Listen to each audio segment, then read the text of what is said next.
Hello, everybody, and welcome to the Newell Winter CSGO Finals with me, Zachariah, and of course, my fantastic co-caster, Ampulio. How are you doing today, Ampulio?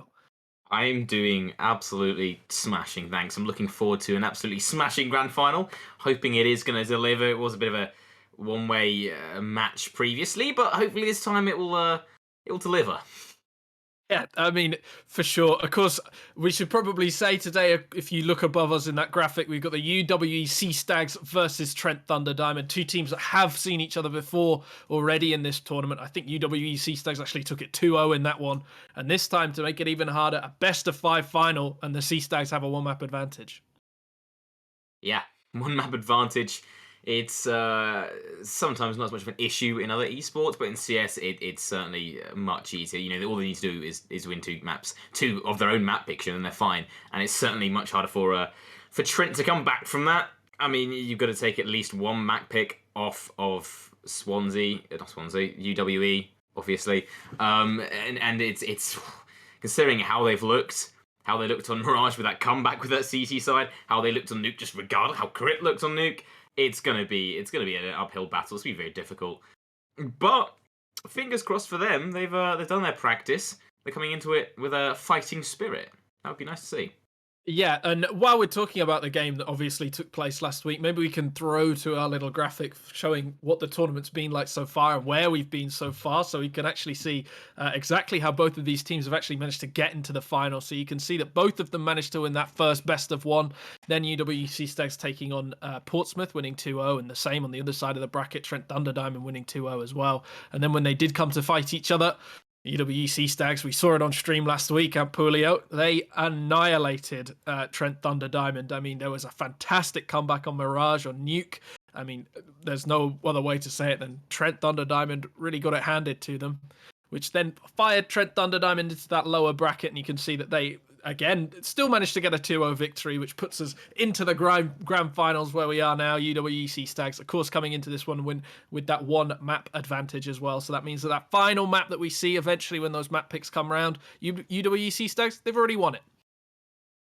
Yeah, you could certainly think that, and that's going to be the mentality, right, on the EWE squads. They're going to be sitting there thinking, yeah, we smashed these guys before. We've been completely, unchallenged throughout this tournament. It's not been much of an issue. And it's not like, you can have a 2-0 and it's thinking, well, it was close, it was 2-0, but whatever. But in this sort of 2-0, how it went down on that, especially on Mirage, that's going to be something in the back of their mind, or of Trent's mind sort of thing. Like, obviously, losing Nuke 16-6 is pretty bad, but then going up 13-3, I believe it was. It was a 12-3 half. 13-3, yeah. Yeah, they picked up the pistol, and then they just couldn't go anywhere. Went into overtime eventually.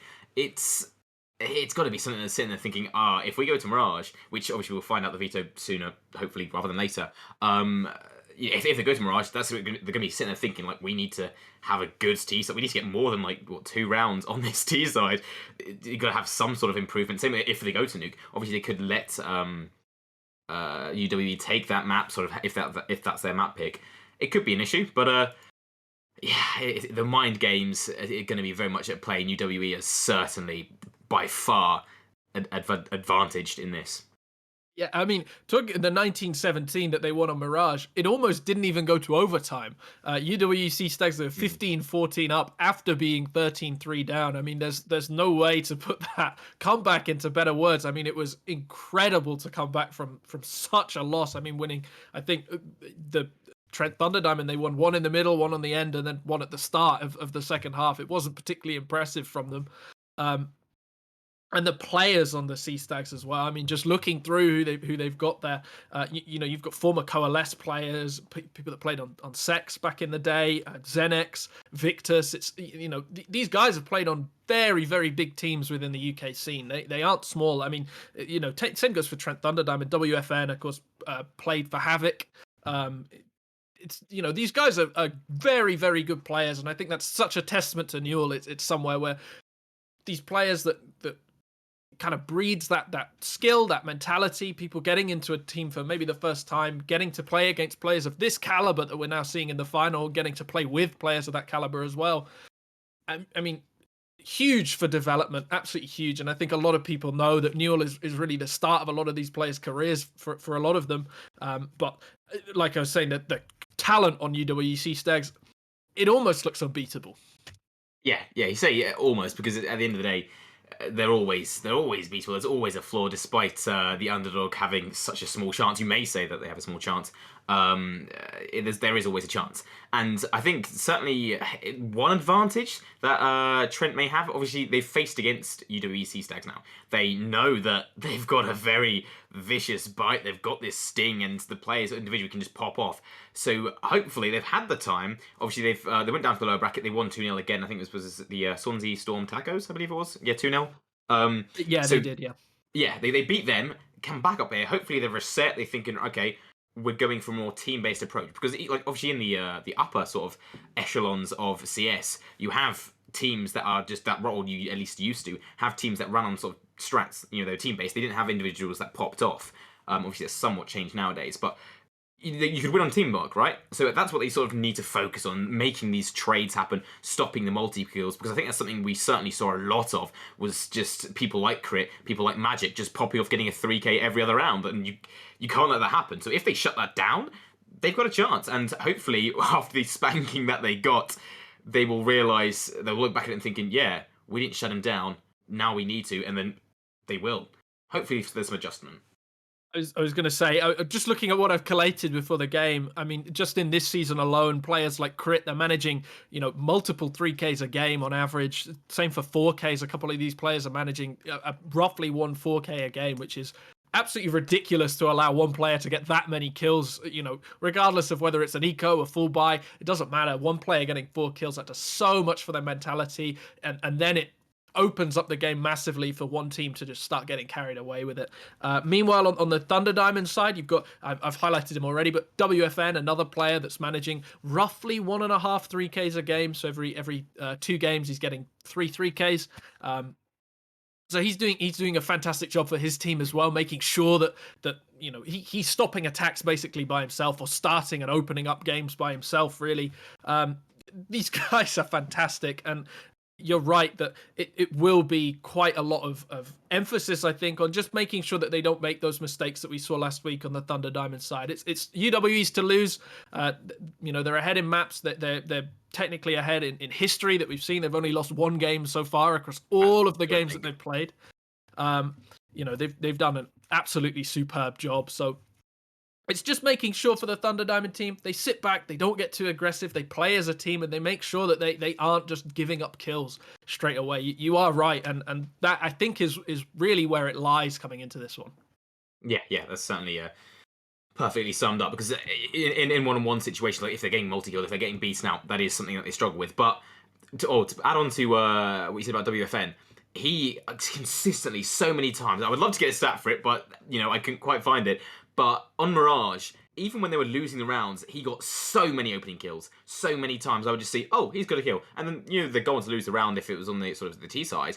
But so many times he got the opening. And when that's happening, theoretically, you should be able to sort of convert the rounds with that. You're on the T side, you get the opening, or you're on the CT side, you get the opening. You've got the numerical advantage. You should be able to win and use that to your advantage. Obviously, Trent couldn't quite do that on Mirage. But either way, if they're getting these opening picks, obviously they've got good players who can win fights. They just need to make use of that and shut down these multi-kills, as you've said. And I think I sort of interjected as well, mildly. UWE, obviously, they have so many advantages, but also the map pool. 16-6 on Nuke, that was Trent Thunder Diamond's pick. So going into this, they're going to be slightly nervous. And we did say, I said last week, and I think 2 weeks ago, we talked about sort of having the surprise pick of Vertigo or Ancient. And considering Vertigo, that was banned by Trent Diamond last time. Vertigo was banned by UWE last time. No, sorry, vice versa. UWE bans Ancient, Trent bans Vertigo. It wouldn't surprise me if, I don't know, Thunder Diamond tried to throw it up in the air and maybe let Vertigo go through. Hopefully UWE didn't ban it. It's been an interesting veto, to say the least, especially if the best of 5 that's weighted already. Yeah, I mean, just looking through the map bands that I've got in front of me, we've got some pretty interesting, bits and pieces on here. But I think we'll go over this one a little bit later as we get into closer towards the map bands, because I'm just hearing in my ear now that a couple of the players are having technical issues at the moment. So it means that there is going to be a little bit of a wait coming into the next game. So I think rather than sitting here and talking about what might happen when we've got no ETA on exactly when the game's going to happen, I think maybe 10 minutes, 15 minutes, but I'm not 100% sure. What we'll do, we're just going to throw this one to a break, guys. We will be right back with more action, and we'll be able to sort through the map bands and give you a little bit more action. Thanks very much.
This town with the speakers loud and the radio, playing old Sublime that we stole online, every verse we know.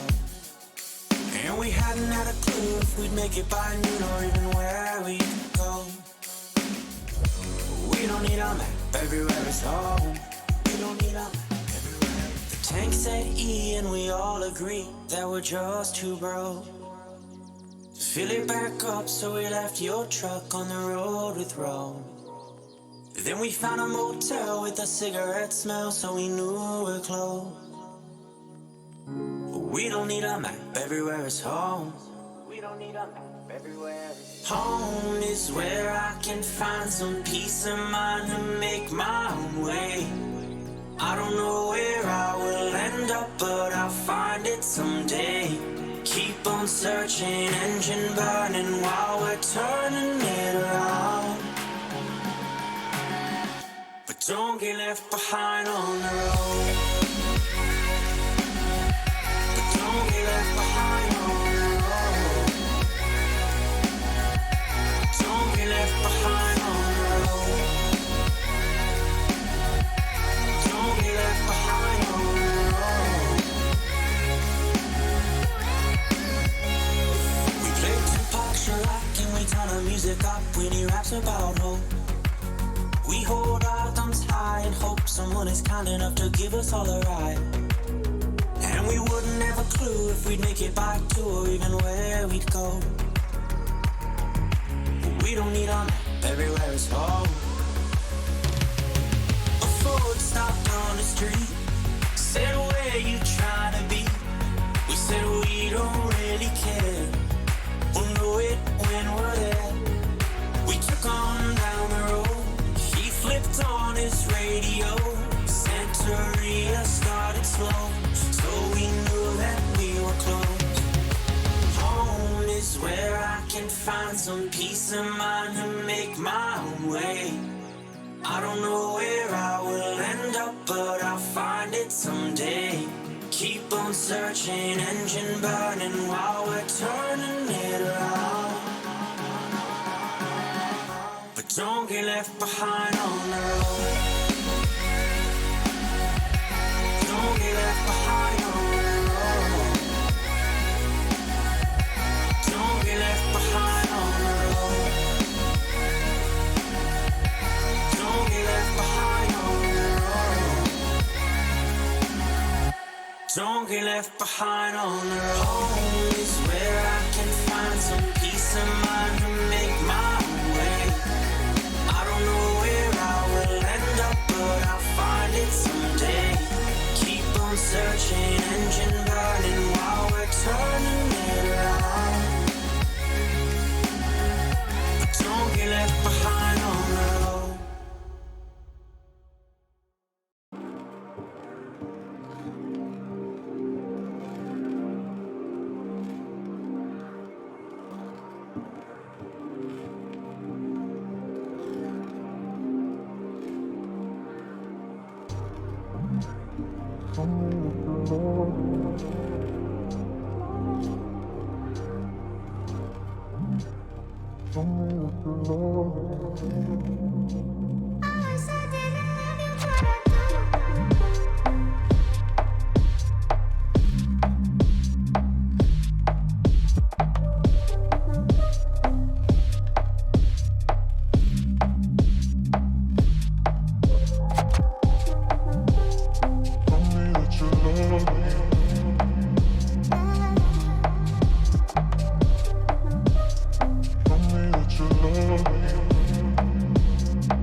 Hello there, everybody, and welcome back to the Newell Winter CSGO Finals. I'm Zachariah, and of course, I'm joined by Ampulia. We are back from our break, and finally, the players' technical issues are over. We will soon have all the players in the server, and it means that we can talk about map bans now. We can indeed. We do have the veto given to, well, not given to us yet. We still don't have any clue, but hopefully it'll be here soon with us, because that's certainly going to be something that's very interesting. If you are unaware, it is a best of 5, and it is weighted one map in favour of UWE since they came from the upper bracket, previously beating Trent Thunder Diamonds 2-0. So that is a little bit of background if you did miss it. And the veto is going to be quite interesting. What are you expecting? I did say, or yeah, I did say just before the break for the tech issues, Vertigo was banned by Trent Thunder Diamond, and then Ancient was banned by UWE. But Trent Thunder Diamond's pick of Nuke, they lost 16-6. So are they going to pick back into that? If so, is that a foolish move? I think it probably would be a foolish move. I think that, honestly, looking at the bans, they need to pull something out the bag, right? Because just looking at the maps that the Sea Stags have played, they played Mirage once, which they won on last week. Outside of that, they played Nuke a couple of times. They mainly play Overpass. Vertigo is another map that they like to play. But notably, have never really played Ancient or Inferno. Those are two maps that they have avoided the entire competition. Now, Trent Thunder Diamond, on the other side of things, also ban out Ancient every single time, but their map pool is even more limited. They've actually only played 4 maps in this entire competition. They've only actually played Mirage, Nuke, Overpass, Inferno. So unless there's some sort of perfect sweep where they manage to get all 4 maps on the board, and then that 5th map is one of the ones that they ban out most of the time, which would be, Ancient, Vertigo, or Dust 2, they have to get quite lucky with these bans coming forward, and they have to have practiced on one of those 3 maps that they have simply not played in Newell so far. So just looking at the bans, what I predict to see is Ancient definitely out, but then depending on who gets that first ban, it's going to be either Inferno or Vertigo that's disappearing, or potentially Dust 2. They need to change that up. They've seen it from last week how that panned out for them playing in that best of 3. They managed to lose 2 maps, on the trot, and subsequently fell into the lower bracket. If they decide to do that same thing, play it in the exact same way with the same bans, and they've not prepped Ancient or not tried on a different map, it would be a very foolish move, I think. We saw that UWC Stags, they didn't ban out Ancient as that first map last week. They allowed Trent Thunder Diamond to ban it out. They know that that's something, or was it the other way around? Sorry. I think it might have been the other way around. Last week, Trent Thunder Diamond banned Vertigo, and then UWE banned Ancient. Yeah. So Trent Thunder Diamond, sorry, yeah, they left it open. So UWE have ample room to prac on Ancient and potentially let it run through, which could catch Trent Thunder Diamond by surprise if they've not tried on that one. And same goes in the other direction. If the UWC Stags don't ban out Ancient straight away, there's a chance that Trent Thunder Diamond have a way to make that a map that might come back to bite them. I think with the more limited pool that the Trent Thunder Diamond have, with the way that both of them have been enjoying playing Overpass, they've both let that one run through pretty much all of the time. It's going to be a pretty predictable pool, I think. I mean, it's 5 maps out of the 7, so of course it's going to be somewhat predictable. But it needs to be... They need to have some versatility, and they need to have practiced, I think. Yeah. I mean, you said about Overpass, that was left right till the end, and UWE decided to ban Overpass and take Inferno as that decider. So out of the 2, they'd be preferring Inferno. So what I'm hoping, Trent, they've had time, right? And after the display last week, Mirage CT side, it was decent. So if they practiced a bit more on their T side, that's something that's recoverable. Nuke, not so great. That wasn't great on either the CT side or the T side. So I think they probably should have just scrapped that, considering they saw the display that UWE had. You said they've been playing it a lot. They got slapped on it last time. So if I was them, I would have just left it. But again, we'll have to see. And going for something like you said, exactly like you said, if Trent have practiced something like either Ancient or Overpass and just done non-stop practice on that, got really confident on it, then that would be a nice sort of swing pick to go into, because obviously that should catch UWE off by surprise. It'd be a completely sort of fresh start, a fresh sort of, they've not been beaten on it before. They have the world as their oyster, or the entire map as their oyster. So if something like that happened, that'd be great. But that sort of, I guess, mind games between them and UWE, because UWE, as I said, they banned Ancient last time. They may just straight away ban it again. Or they maybe they'll let it through and they'll ban something different. But well, considering they've been quite comfortable in it, I think they're going to ban Ancient again, and we're going to see perhaps more of Overpass or even Dust 2. Or Inferno as well. Those three maps, I think. Yeah, I think Mirage would definitely be a mistake for Trent Thunder Diamond to take through. Just looking through some of their history, they've lost 4 games across all of Neil so far. 2 of them, of course, last week. 3 of those have been on Mirage. They've lost 3 times on Mirage. And they've played Mirage 3 times. So to play on a map that they've got 100% loss rate on, I think is maybe a little bit of a dodgy move. I think it would be playing with fire just a little bit there. So yeah, it really all depends on what they've pracked. I mean, I said this already, but like, they are comfortable on Overpass from what I can see. They've pretty much, I think, got a 100% win rate on the 7 matches of Overpass that they've played across this entire, from that Swiss and of course the prize playoffs. They've managed to, I think they've only lost on Inferno once of the 3 times that they played on it. So Inferno, another map that they're pretty comfortable on. Clearly, these are 2 fantastic teams. They're huge teams as well. And unless Trent Thunder Diamond have expanded that map pool and have a little bit of a kind of way to hide, I guess, from UWEC Stags, the prep that they've done in the last week, they have to. It's going to be difficult for them, I think. Yeah, it really is, and I think. Yeah, as we've essentially said, we're going to be hoping to see more. I didn't realize the loss rate was so sort of substantial on Mirage. They didn't pick it last time. That was UWE, but it was a good display. So letting that go through isn't too much of a mistake, I think, especially if they banned Vertigo last time and they're not confident on it. So unless they pull an Astralis and they pick into the Vertigo, upset UWE, that could be a possibility, but not the best. I think they're going to be looking to go for either Overpass or Inferno, trying to take his different sort of territories and just hope that the UWE map pick isn't too bad.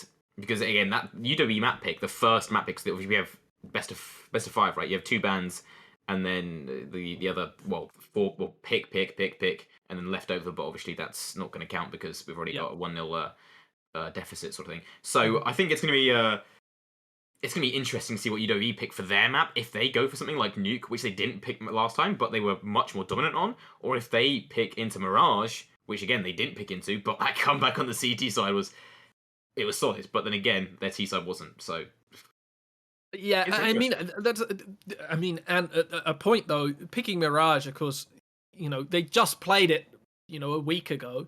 Is it not in a way somewhat predictable for Trent Thunder Diamond to be picking Mirage coming into this one and having sort of similar bans and allowing similar things to go through in the way that they did the bans last week? Is that not something that UWC Stags are going to be ready for? I think it'd be a mistake if Trent did that, right? If they decided to just pick back into Mirage for some reason. Or allow... See, UWE pings into Mirage last time. If they let that go through again, I don't think it's too much of an issue. If they pick into Nuke again... If Trent pick into Nuke again, that would be, I think, sort of a mistake. So I feel like UWE, they've got to be expecting something different, right? Because Trent it was not a fun time for Trent. So if Trent can go for the exact same veto, I feel that would be sort of foolish. No matter how much work you've done on it, you saw what happened on Nuke. So it could be different. Who knows? Nuke especially would be a very interesting decision to pick again for sure, especially considering how the Sea Stags have very effectively dismantled them on both sides. Of course, we didn't see quite so much of one side since it was a 16-6, wasn't it? But at the same time, it would be an interesting move for sure. I mean, going down at what was it, 12-3 or 13-2 on CT side. On T side, sorry, not particularly good. So yeah, we go into Nuke again. Probably not going to be the best call from these guys. Of course, we will have that the bans coming in very shortly, guys. We've got 7 players in the server at the moment, out of 10. That's 70% of the way there.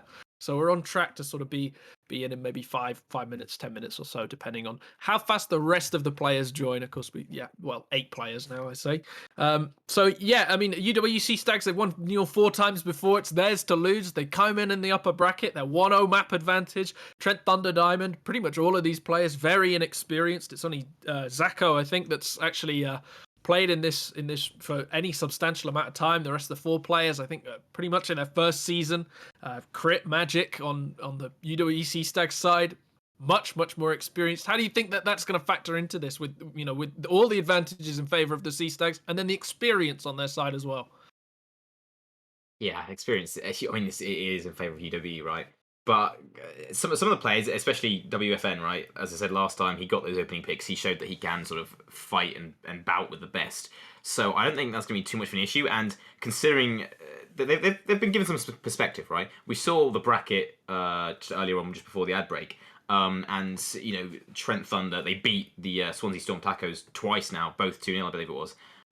So they've got their own confidence, sort of thing. Then they got given some perspective of UWE's skill, because if they were, not too opposed, if they were all right, and here's the bracket. If they're sort of wandering through relatively unopposed, 16 or 16-12, it's not a bad score, 2-0, and then they come across UWE and think, oh, these guys are actually really good. It's a bit of a shock to the system, right? Whereas now they've had that shock, they're going to be expecting, right, these guys are good, we're going to have to shut them down. And like we said earlier, just before the break, for those who have missed it, sort of thing, we focused on these UWE players. They're really good, and they've been getting some very good multi-kills. That's what Trent needs to do to shut down in order to win, right? They've got to isolate these trades and make sure these trades actually happen. And in terms of individual skill, if you make these trades happen, if you've got double peaks, for example, if that sort of thing happens, it doesn't matter how good you are, unless you're simple somehow, then you're not gonna win those fights. So that's what Trent need to exploit. Even if they are theoretically less experienced and weaker players, theoretically, obviously, they can still win these fights.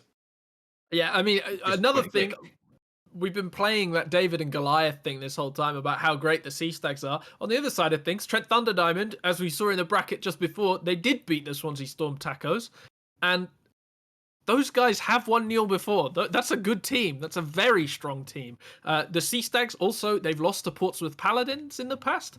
Well, the Tacos managed to beat Portsmouth Paladins. So, if you kind of judge it in that sort of roundabout way, I guess, and you look at it as a big old circle, there's a chance that Trent Thunder Diamond, on paper, I guess, have the ability to beat the Sea Stags. They beat two teams that have beaten the Sea Stags before, that have knocked the Sea Stags out in both this year and years prior. I think it would have been last season, I believe, that the Sea Stags actually lost to Taco Bridge, or maybe the season before.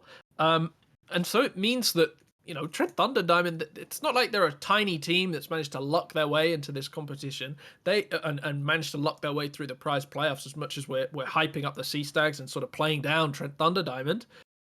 Trent Thunder Diamond have got here through many fantastic wins, dropping only 4 maps across the 16 or 17 that they've played so far. They've done a very good job in their own right, and they are very, very competent players. So as much as we are talking about the Sea Stags and saying, yeah, Crit's fantastic, Dr. Hoy, Mr. Hoy's fantastic, and Magic has done this, that, and the other, each of these players is good in their own right. All of them have above a 1.0 KD. All of them are looking in and around 80 ADR, which is, very, very good ADR. I mean, in and around 70 is where you're looking at players that are... They're all around 80 ADR at the moment. Like most of these players on the Trent Thunder Diamond team, it's not like that any of them are lagging behind at all. So it's a very competent lineup, and if they do have that practice in the week in between, there's a chance that they can get this closer than maybe it looks on paper. Yeah, certainly. And considering the pace, like in Mirage, like Nuke, it was they're on their T side. They picked into it. The T side wasn't too strong. And then, as you said, we didn't really get to see a lot of their CG side because the T side, the half was so one-sided.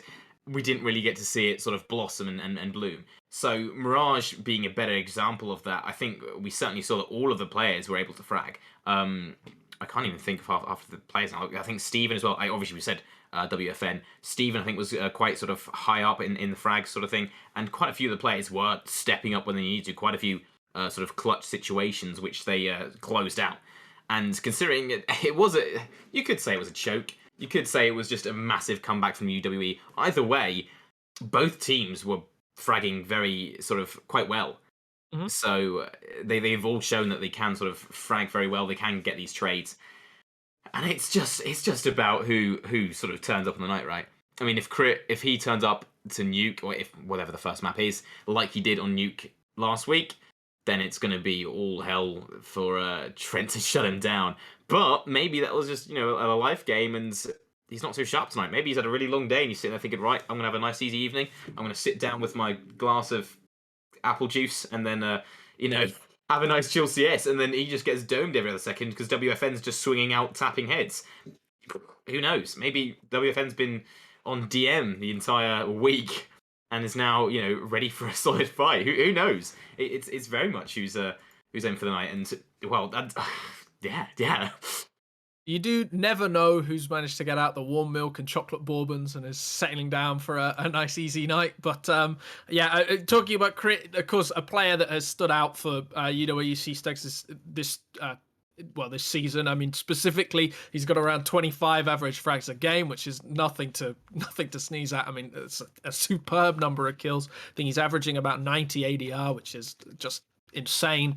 A player that definitely is to keep your eye on the UWC Stags, and I think Trent Thunder Diamond, we've already said that WFN is definitely the player to be looking out for. I mean, all of these players are a spectacular unit, but WFN specifically has that capability to sort of take the round by a word that I'm probably not allowed to say, and push on in and see what he can do. I think he's definitely the one to open it up. We do have all 10 players in the server at the moment. We're just waiting on our veto at the moment and waiting on the waiting on Ooh, we're ready the to veto. players to ready Lovely. up. Have we got the vetoes ready? Oh, perfect. They'll be vetoing up in just a second. Yeah, so there won't be too long on those vetoes left. You don't have to hear us talk about nothing for too much longer, sort of bumbling around everything that's going on. But while we're waiting for those vetoes to come through, I'd just like to quickly shout out the sponsors that we've got on today. Of course, SteelSeries and Intel, bringing you fantastic gaming gear and Intel 12th generation processors, which are absolutely the best on the market at the moment. And so I think you guys should just give them a look and see what you can do with that prime student discount on the SteelSeries gear. Yeah, and not to shill, but this webcam, if you think it's lovely HD, it is Logitech. They do some quality gear, but not shilling. Genuine. It is a very nice webcam. But that's just to buy time and say thank you to our sponsors for bringing this broadcast. And also, while we're at it, shout out to the other guys in here waiting with us. It's not just the casters. It is BK and Facecat, our producer and observer today, and obviously all the admins at Null making this possible. But yes, enough for the shout outs. We do get to the juicy veto now. Now it arrives with highly sought anticipation, and it's a vertigo ban out of Trent. That's exactly what happened last time, and are we going to see the same thing again?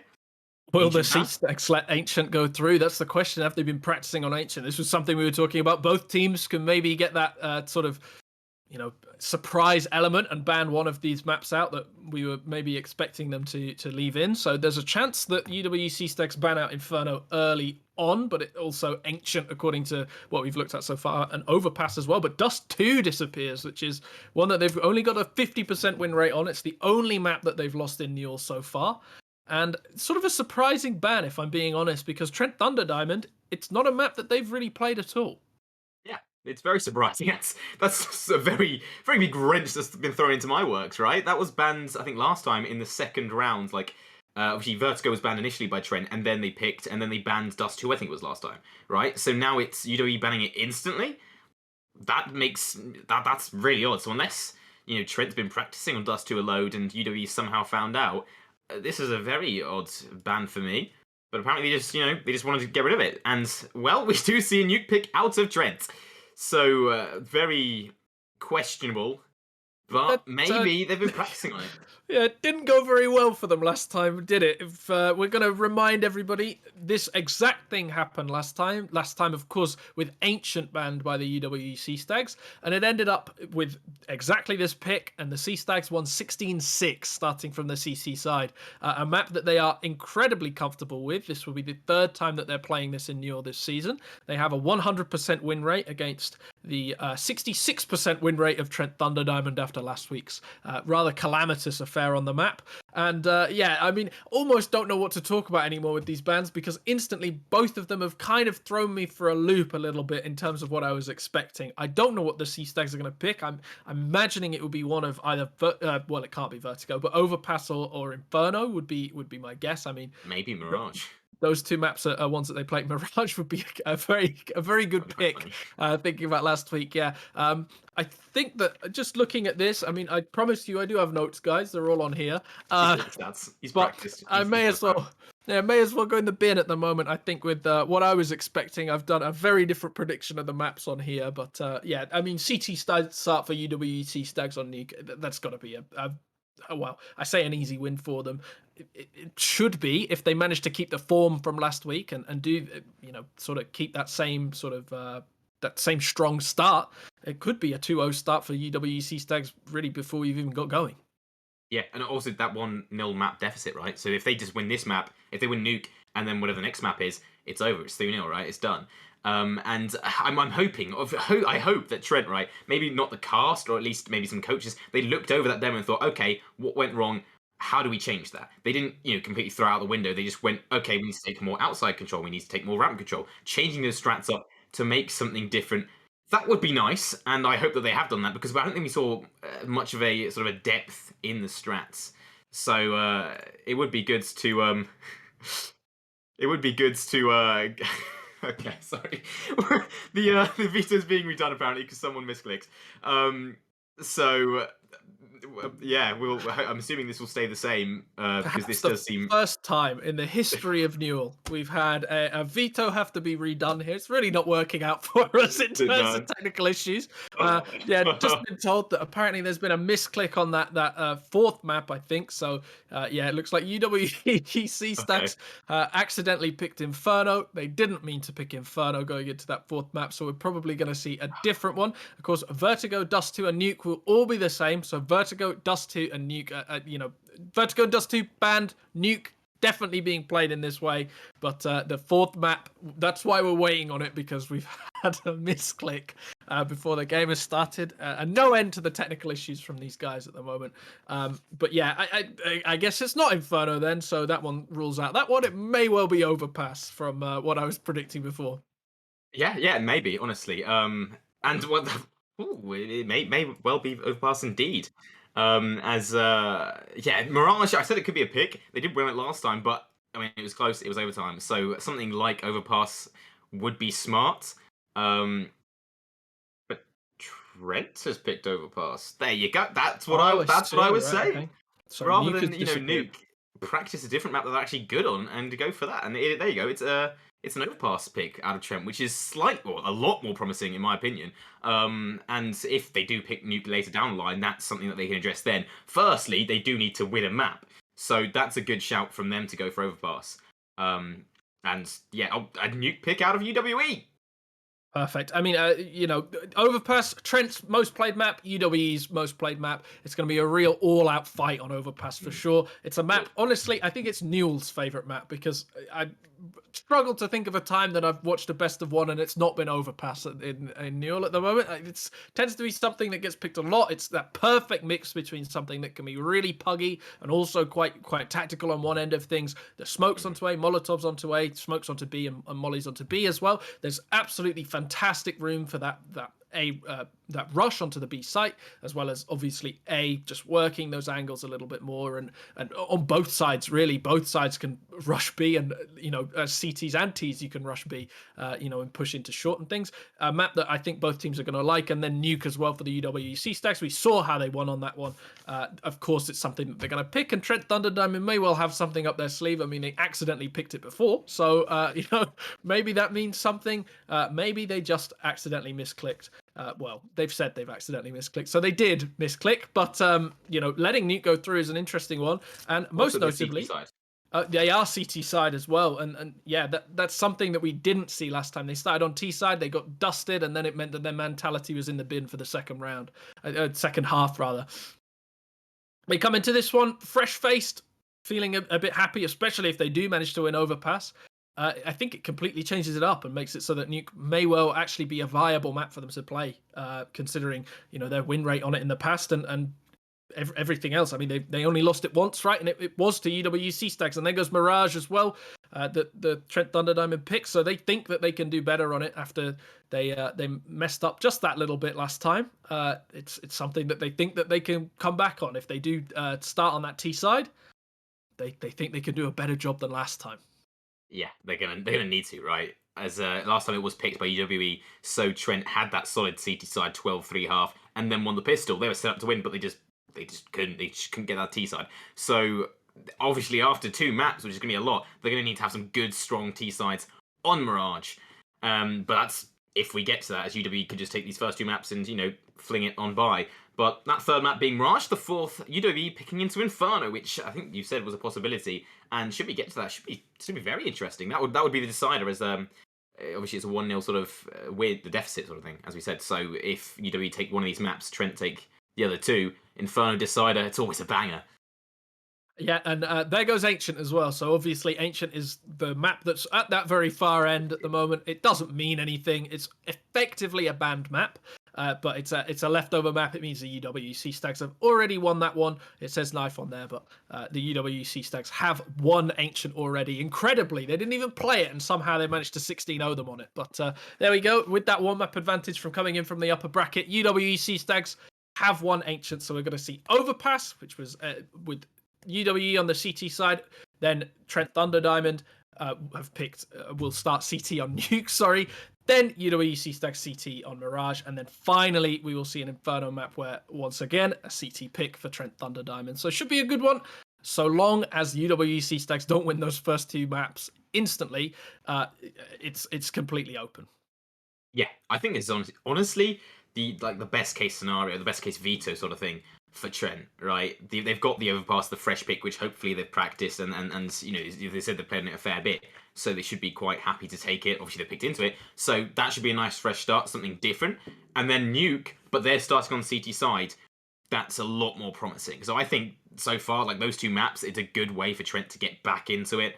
And then Mirage, if we get to it, that's an issue that they can address then, trying to sort out that T side, which it's not too simple, it's not too hard, right? You said it's sort of a puggy style, and it is a very puggy style. You can sort of pick up those rounds with just going for sort of wacky executes on different sites. So if they've just practiced on basic executes, that should be able to get you like a few rounds, right? So should they get to that point, that shouldn't be too much of an issue, hopefully. And they could take it, in a reverse 1-3 fashion if Trent get those 3 maps. They certainly can. And I'm sort of talking you to it. I'm talking in this fashion for Trent because, as we've said, it's UWE's to lose. So they are certainly the stronger team here. They've beaten them already, so we'll have to see. And while let's go with 2 questions for you, Anne. If we start with, first of all, best of 5. What do you think it's going to go? Do you think we're going to see all 4 of these maps that we got on here, or do we think that it's going to be a complete write-off? UWC Stags with a 3-0 win. What are we looking at? Do you think? See, I've been sitting here thinking optimistically for Trent. You want to sit there and be like, yeah, they're trash. They're going to lose easy 3-0. But you got to play both sides and sort of look for the best in both teams. And because we haven't seen too much of Trent's sort of overpass, and as you said, it's the CT side. I think it's moderately looking better for Trent.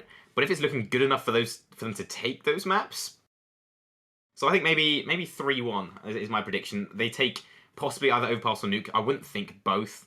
And then UW sort of, I guess, run them over in the rest of them. But it could be 3-1 the other way. Genuinely.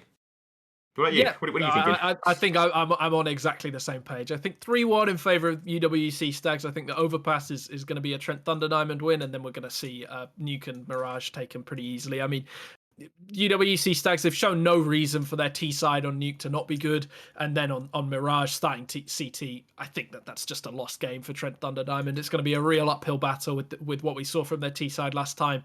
It's not something I think we're going to see much of. We will be getting into the game very shortly, guys. There isn't too much longer. We aren't going to sit above these maps all night. I do promise you that much.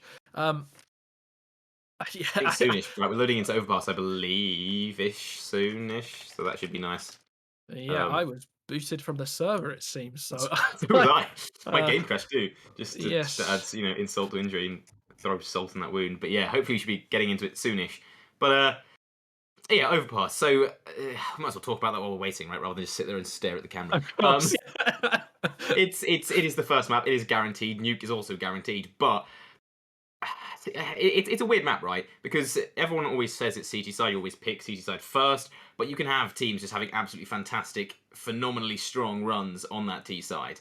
And considering Trent have picked into it, you would hope that they're going to have, they're going to open up the strat book. They're going to have a lot of different things that they can pick from it. Not just, B rush, A control. They can go for, the change in connector control. They can go for some sort of boosts. Like I like to see a counter boost in short. That's always, a lot of fun. Or even just wacky AUE boosts around toilet sort of thing.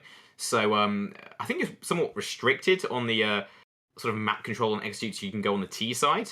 So we'll have to see what UWE sort of bring out to counter that. If they go for, CT aggression through A, if they go for CT aggression through sort of B, through Monster, and if they go for sort of counter boosts and whatnot. So it's going to be very interesting, because it is an interesting map with a lot of different, it's a very different dynamic, and I love to see it, I love to play it.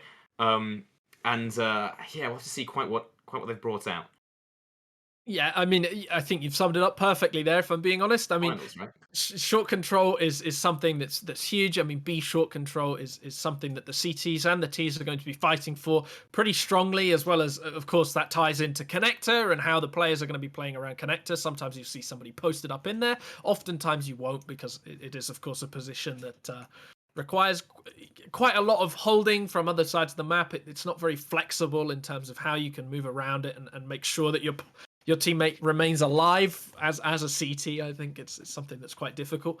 But of course, everything really does revolve around that B short control, and then how the CTs approach A, how aggressive they're going to be, and how the Ts are going to respond to that one. If they're peeking mid every single round on the CT side, and the Ts aren't punishing that, well, you can pretty clearly see that there's something that needs to be changed in that setup, right? Because that's so much information for the CTs, and so much that they can do with that they can then be like, right, guys, it's B or connector. I mean, it closes off effectively half the map before it's even started, right? So that's something you're going to have to watch out for, as well as playing too passively as a CT, playing from the A site and giving up all of A control, which then means that you've given up half the map again. So once again, another thing that is really important is seeing how they balance that aggression, that sort of passiveness, passiveness. I don't know if that's a word. Passivity. Well, it works. You know what you mean? Yeah. Across the map, whether they're going aggressive on B and taking short control compared to going aggressive on A, doing both at the same time is definitely quite temperamental. It leads to sort of opening of the positions in a way that probably the players aren't going to like. And so, yeah, just balancing on either side of the map and making sure that they have that balance between information and safety, really, and making sure that they aren't giving away that first frag at the start of the round. Yeah, high risk, high reward, right? And you said about the A control sort of thing. I love to see the changing in that sort of thing, the setups, right? If someone's going for a pick, and that's the thing with UW, we've said that they're so individually skilled. If they just run and go for a pick with York every single time, unless they're shut down, they should theoretically continue to do that, right? So Trent has initially got to sort of sort that out, but also make sure that UW don't aggress through and take sort of playground control, so they lose all of A. And also shut down these sort of defensive structures that they have, like in toilets. If they're playing sort of a double man, the one up close with the rifle, someone there with the AWP, they've got to be able to shut that down. So they've got to be aware of these sort of things that they've got, and it's going to be interesting to see quite how that plays out, and quite how, if UW sort of go for these information plays. I was going to say something else as well with the risk reward sort of information sort of thing, but that's completely gone from my head now. It's been a long broadcast. We're not even on the first game yet. Yeah, definitely. I think people getting to the point where, we will be close into that first game at the moment. Players just loading into that first map, and then about to ready up. We do have all the players in the server, just waiting for that ready up on that first map so far, as the players do start connecting in. But yeah, Overpass, a huge map. I mean, you can see it below us. Of course, UW Sags are starting on the CT, which is the preferred side. So obviously Trent Thunder Diamond, knowing that they did pick it, they will be ready, you'd imagine. They'd be ready for a pretty strong T side. I mean, I'm just wondering from your perspective, maybe put you on the spot a little bit here, but just from your perspective, how do you think they're going to come into this one as a pistol round, and coming into it, as they know that they're going to be starting on that T side? How do you think they're going to start pistol round and then first gun round? Do you think there's going to be any surprises in for the Sea Stags, or? I think somewhat, yeah. I think, but it's certainly I think it's UWE's map to try and control. Right, they're on this CT side. They're going to be pushing in. They're going to be trying to take this this pistol and trying to make the plays, and Trent had to be careful, very careful sort of thing, not to lose map control, because if UWE keep on pushing and just taking these fights and winning them, it's a confidence knock to Trent. So Trent, they've got to take control of this and feel confident, and well, we start off with the pistol, and so far it's not looking too bad. WFN trying to probe and find some sort of info, and he will find that no one's too aggressive on A. Mr. Hoy and Crit have pushed and tried to see if anyone's around Fountain, but they do fall back, and not all the way back to B. They will remain on A as WFN looks to try and shoot at least someone possibly from behind, trying to sneak up forward. They could certainly get very lucky. In the meantime, Magic, he's getting quite lucky, finding one kill, but only one kill. Zacko shuts him down. Stanoski's still on the site. Dox does get one all the way from the back. With the plant looking to try and go down. Stanoski will just spam through the smoke, get the headshot, and leave it into a 2-on-3 as Whiffen somehow got behind him. He's actually up in heaven, but he loses his teammate. Now in a 1v2, but he can't get a single kill. Dox just shuts them down. 3 kills. And UWE take the pistol in not too convincing fashion. I don't really think that Trent Thunder Diamond were ready for the play to be the same from the UWEC Stags. Of course, WFN there, looking to push out into a site. I think, hoping probably that the UWEC Stags caught wind of him and maybe had a rotation, but of course, it didn't pan out that way, and no force coming out from Trent Thunder Diamond either this round. They're just going full eco, and, well, UWEC Stags aren't giving them any room at all. Look at them just constricting around these players, but Trent Thunder Diamond might get a little bit lucky pushing into the Scout of Magic here. He doesn't have that one-shot kill potential, especially as he starts peeking in. Does 84 damage, and Mr. Hoy gets the kill on WFN on the other side of the map. Magic still pushing his luck just ever further. Stanoski and Magic making sure that they double up and get 2 players for their name. Lemon not going to get anything out of it either. Trent Thunder Diamond do not get anything out of that one. UWEC Stags with 5 players alive and will be able to upgrade coming into this one. Simple eco round, or simple, very anti-eco round, or very simple anti-eco round, as they do essentially fly straight through that completely unopposed, and they will stay with all the same weapons and look to get somewhat a free round, as Trent do have the investment now. Haven't had the plant, so it's not lacking at all. They've got 5 AKs, they've got plenty of util. They're looking to try and shut down Magic early on. Nades going in, a bit too deep, and they do go past Monge, as he will find a headshot onto Mr. Hoy. Weffin trying to find him as well, trying to find a kill of his own, sorry. As Magic is actually sticking around. This is a dangerous play, and it's showing that he's got confidence to try and take this fight. And eventually, he will fall back, as he realises that they could be up along A.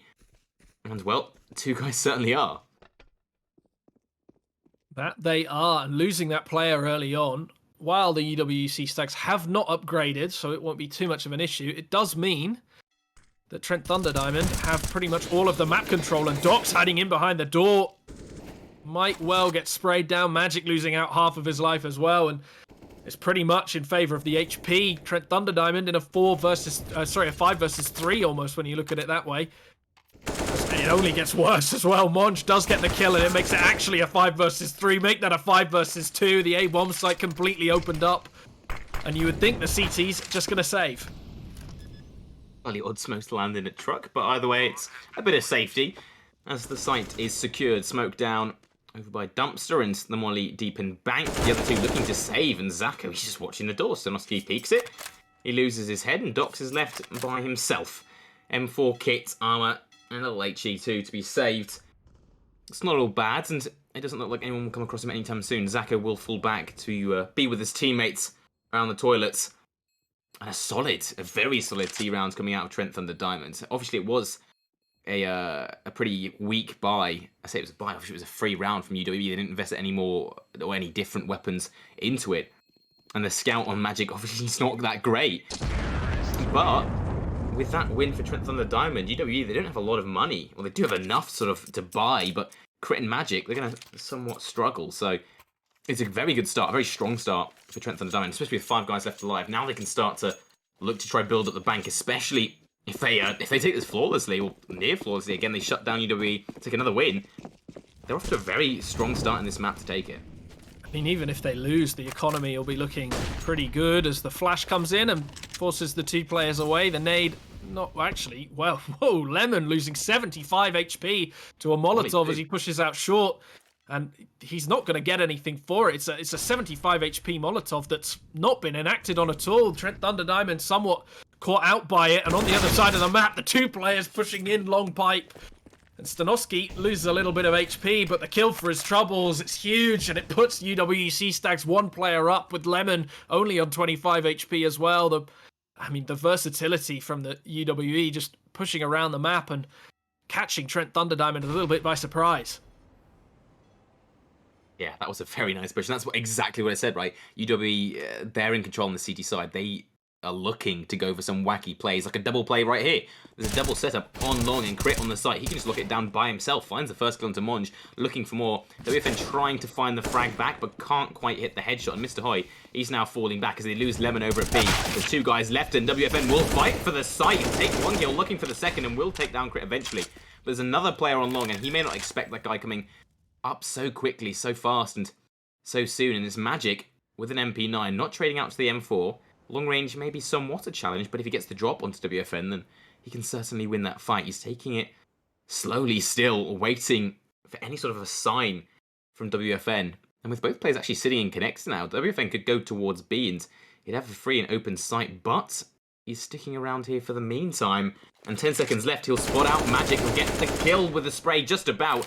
And now he can plant unopposed. 1v2, this is actually winnable. Completely winnable, and with this making an ace clutch, I think it might, as Stanovski low on HP already and going to be pushing in towards a position where WFN might manage to catch one of them unawares. Actually does get the kill on Dox, and now it's 30 HP on Stanovski as he sticks the bomb plant. He hears the player drop as well. The flash doesn't mean anything. The C-Stags take it. WFN falling for that one just a little bit. Gets the kill afterwards. At least he does get the ace, but without the round in his favour, it puts the UWC Stags at a 2-round disadvantage early on. They do still get the money from the bomb plant, though. I guess, economy-wise, can't quite see it on my end yet, but it does actually mean that despite losing the round, the Nottingham Trent players come into this one looking a lot healthier monetarily. Oh, definitely. There's no kits at all for UWE, so if they're in a retake, it's not ideal in the slightest. They only have a FAMAS and an P90 on two of the guys, but as you see, the FAMAS is more than good enough to take the kills. And WFN, we talked about him so much in the pre-game, being so good at getting these kills. He displays perfectly why in the 4th round, getting an ace. But then straight away, in the 5th, he does get taken down by Mr. High pushing up long. Bit unfortunate, but, you win some, you lose some, and unfortunately he did lose this one. And now his team are down a man, trying to struggle and work extra hard to get back into this round.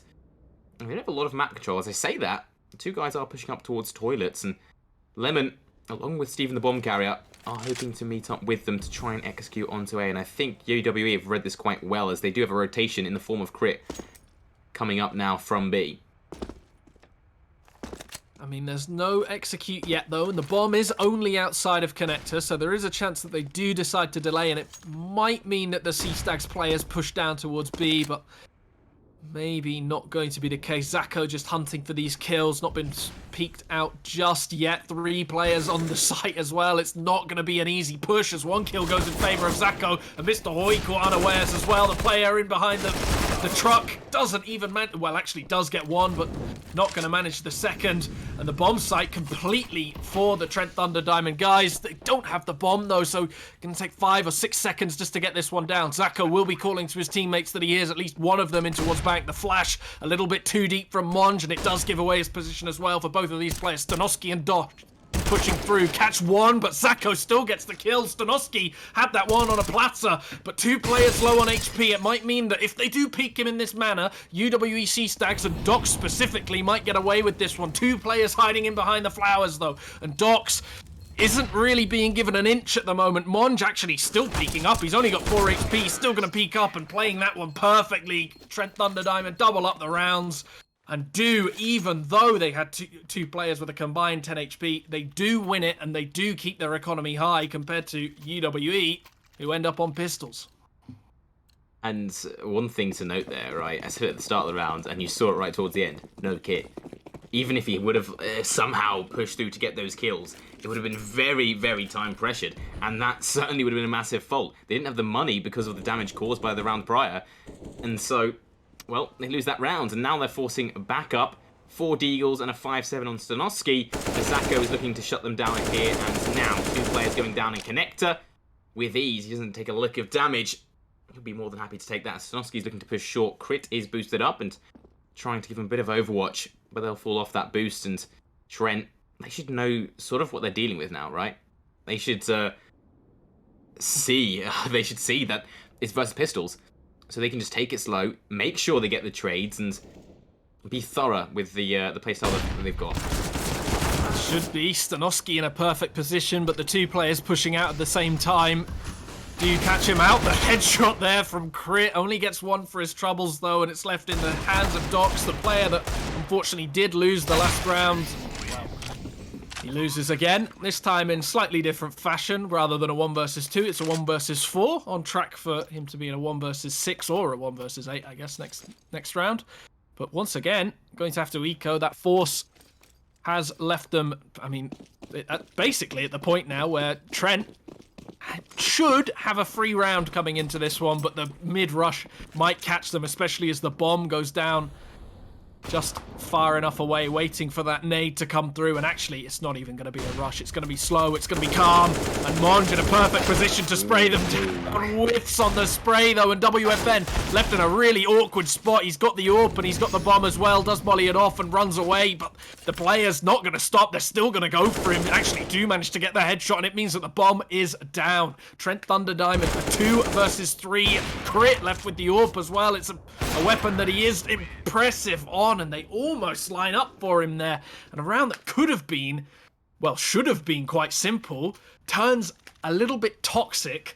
And Trent Thunder Diamond, even though they do keep 3 people alive, it could have been a lot closer. That was way too close. That should not have been that close by any means. They had essentially full eco, right? They had like 2 flashes poured up. That was it. And then Monge with that width. I mean, it happens sometimes, right? But that was way too close. Crit, especially when they lined up right at the end, right? They lined up and he could have hit an AWP shot, got a collateral, and then a 1v1. Oh, man, that was a costly round and way too close for Trent Thunder Diamonds. And I hope that's them learning their lesson. And it'll be much more careful in the future. As Steven, he's not quite careful. His head is quite in view, just vulnerable to a bit of spam through the wall, and he will go down early on. And they have absolutely nothing to show for it. Bomb dropped, but I mean, at least it's recoverable, right? At least they can find where it is and pick it up. A bad spot that Steven's playing there, and he will have learned his lesson. And with all those coulds, woulds, buts, and ifs, Trent Thunder Diamond did, of course, win the last round. Despite what we've said, they did keep 3 players alive. It will be harnessing their economy to better points. Even if they do lose this one, they will be in a good spot. But Magic maybe going to catch the AWP by surprise here, and Mr. Hoy on the other side of the map, or the other side, gets the kill on Monge, and Magic does catch the AWP out. Stanovsky as well, getting the kill on Lemon. That is the bomb dropped, and Zako is in a really tough spot, stuck between a rock and a hard place. 2 players on top connector, and a flawless round from the Sea Stags. When we're talking about their money situation being a little bit difficult, they come back, they show us exactly why it shouldn't be that way, and they keep enough money that now they are at the advantage, and they are the ones with the 1 round that they can throw away and come back just as strong. 4-4, we're all tied up, and this overpass game looking to be, well, more interesting than maybe we gave it credit for. Very, very interesting. And Magic tries to give an early pick, and WFN, slightly blinded, will take him down. That's a bit of a misplay, and I said about them going for all the CTs going for early peaks in mids, and I assume that's Magic learning his lesson. Crit trying to go for a peek in connector. Zako's waiting with the AK, and Crit may be a good player, but Zako, 9 for 6 at the moment, looking to make it 10 with the AK being so good, but not good enough this time. Crit will land the headshot, and he'll actually push forward as now there's 2 Ts behind him trying to push through. He'll drop a smoke, and a smoke is thrown by the Ts to get through to B, but they don't move, and Crit's actually going to push this. He's going to go straight through and trying to find Monge, and he'll hear the steps being made. He'll call for the rotations across to A, and actually call for a bit more of a passive hold as Dox falls back away from the site as Crit swings out a connector, shoots Monge in the back and just disappears back into the mist. That will get them a man advantage. And that's a solid hold so far from UWE, especially with WFN giving away his position with the AWP.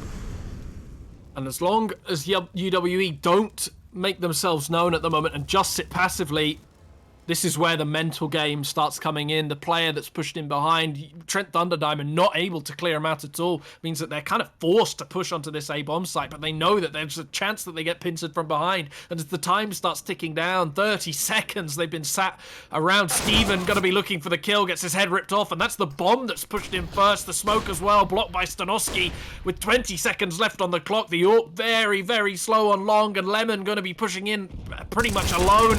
Kel out a little bit by Stanovski as well. WFN, luckily for himself, goes down before the counter disappears and at least receives a little bit of money. But I mean, now the economy is completely ruined for Trent Thunderdiamond. They weren't able to clear out connector. They weren't able to push forward. They didn't push forward succinctly. And it means now, from being 2 rounds up, they're now a round down. They need to learn to adapt to UWE's sort of strats, right? That's what I said about on the CT side. During control, you're going for these pushes. And we saw, well, 2 rounds ago, when the CTs had a double holding toilet, they just shut them down, and Trent had absolutely no, well, thoughts about that. They just pushed through, didn't expect a second player to be there. The exact same thing was seen in the previous round when they just kind of ran into the site by themselves, and we're seeing it again. Honestly, it is not too bad as it is with just pistols. Or has been picked up by Zaka, and he will get 1 more kill, looking for a second on Stanisky in connector. As I've been talking this entire time, it's just been a push of absolutely rabid proportions out of Trent Thunderdiamond, and they did get 2 kills, and that is, well, an AK thrown onto the floor.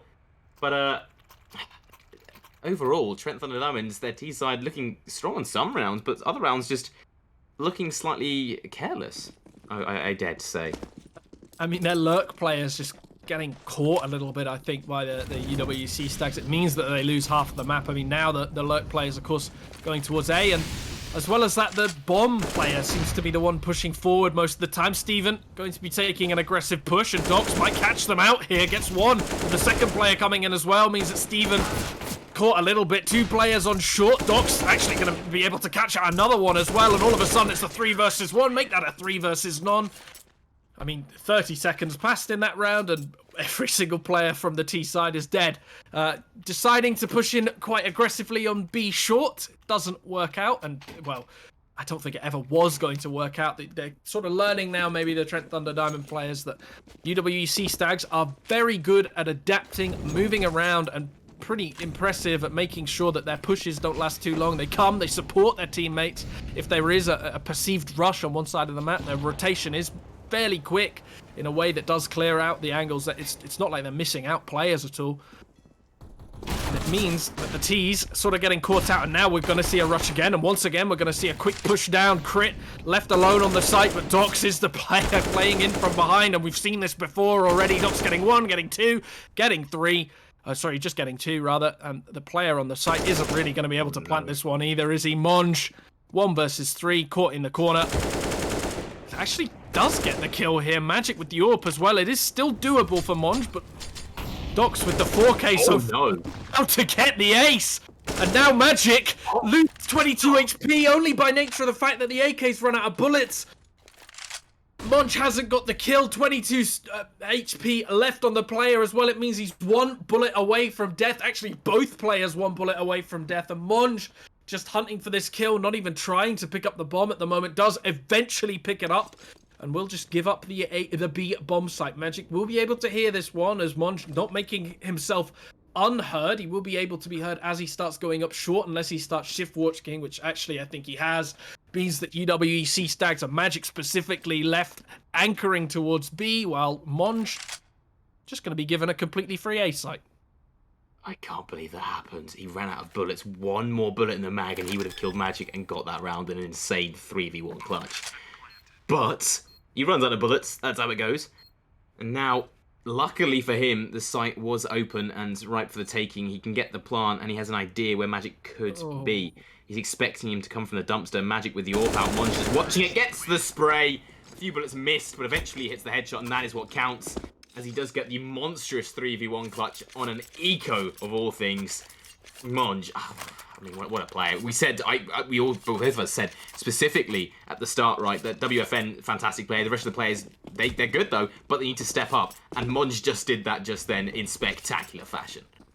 Deciding not to buy head armor, though, is a bit of an interesting play against the M4A1S, talking about how good he is, and Magic going to throw that nade. It's going to do a hell of a lot of damage to WFN. Oh, well, actually, only takes 27, but more than anything, it facilitates the player to push forward in Mr. Hoy, and it makes that push out onto the A site pretty difficult for them. Steven actually catches Mr. Hoy unaware there.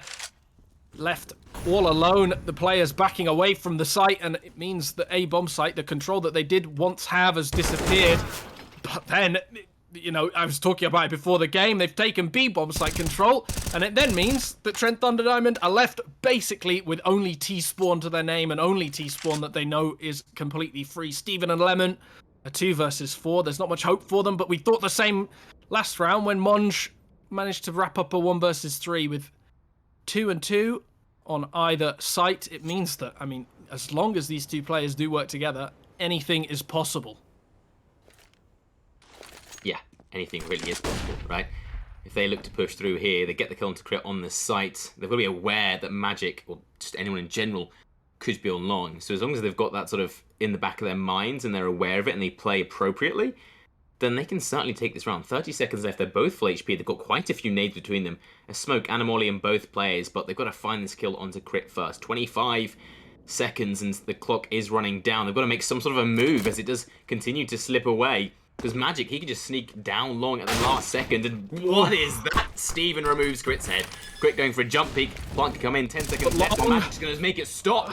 He's going to shoot him down, and with no time remaining, Lemon, he's left with a sour taste in his mouth as he tries to flee the scene, and he's hoping to succeed in at least that. I mean, he might get caught out here, though. Magic pushes forward, and the player as well. Oh, it was Stanoski that killed Magic. And Lemon somehow keeps the AK in his hands, deciding to buy here as well, the T side. It means that we are going to see a Mac 10, and I think no head armor on one of the players. Oh no, Monj actually does get head armor, but low on utility, WFN as well. But, I mean, just probably hoping that he doesn't get caught out in the same way. This same setup every single round from the Trent players. It's not like they're playing anything different. WFN gets the kill this time. Magic doesn't catch him out. Mr. Hoy, though, in the same position as he was in before. And the whiff on Steven doesn't get anything for his troubles.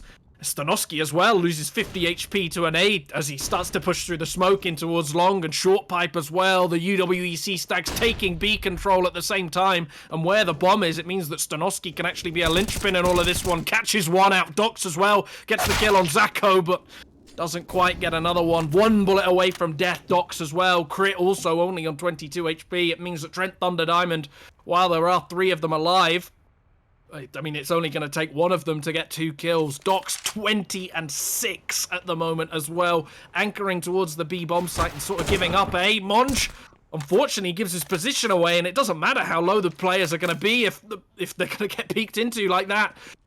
It means that it makes it a 2 versus 2, and if headshots go in favor of Trent Thunder Diamond, or rather UWEC stacks, it doesn't matter as he gets another headshot on one of the players there. WFN with the AWP.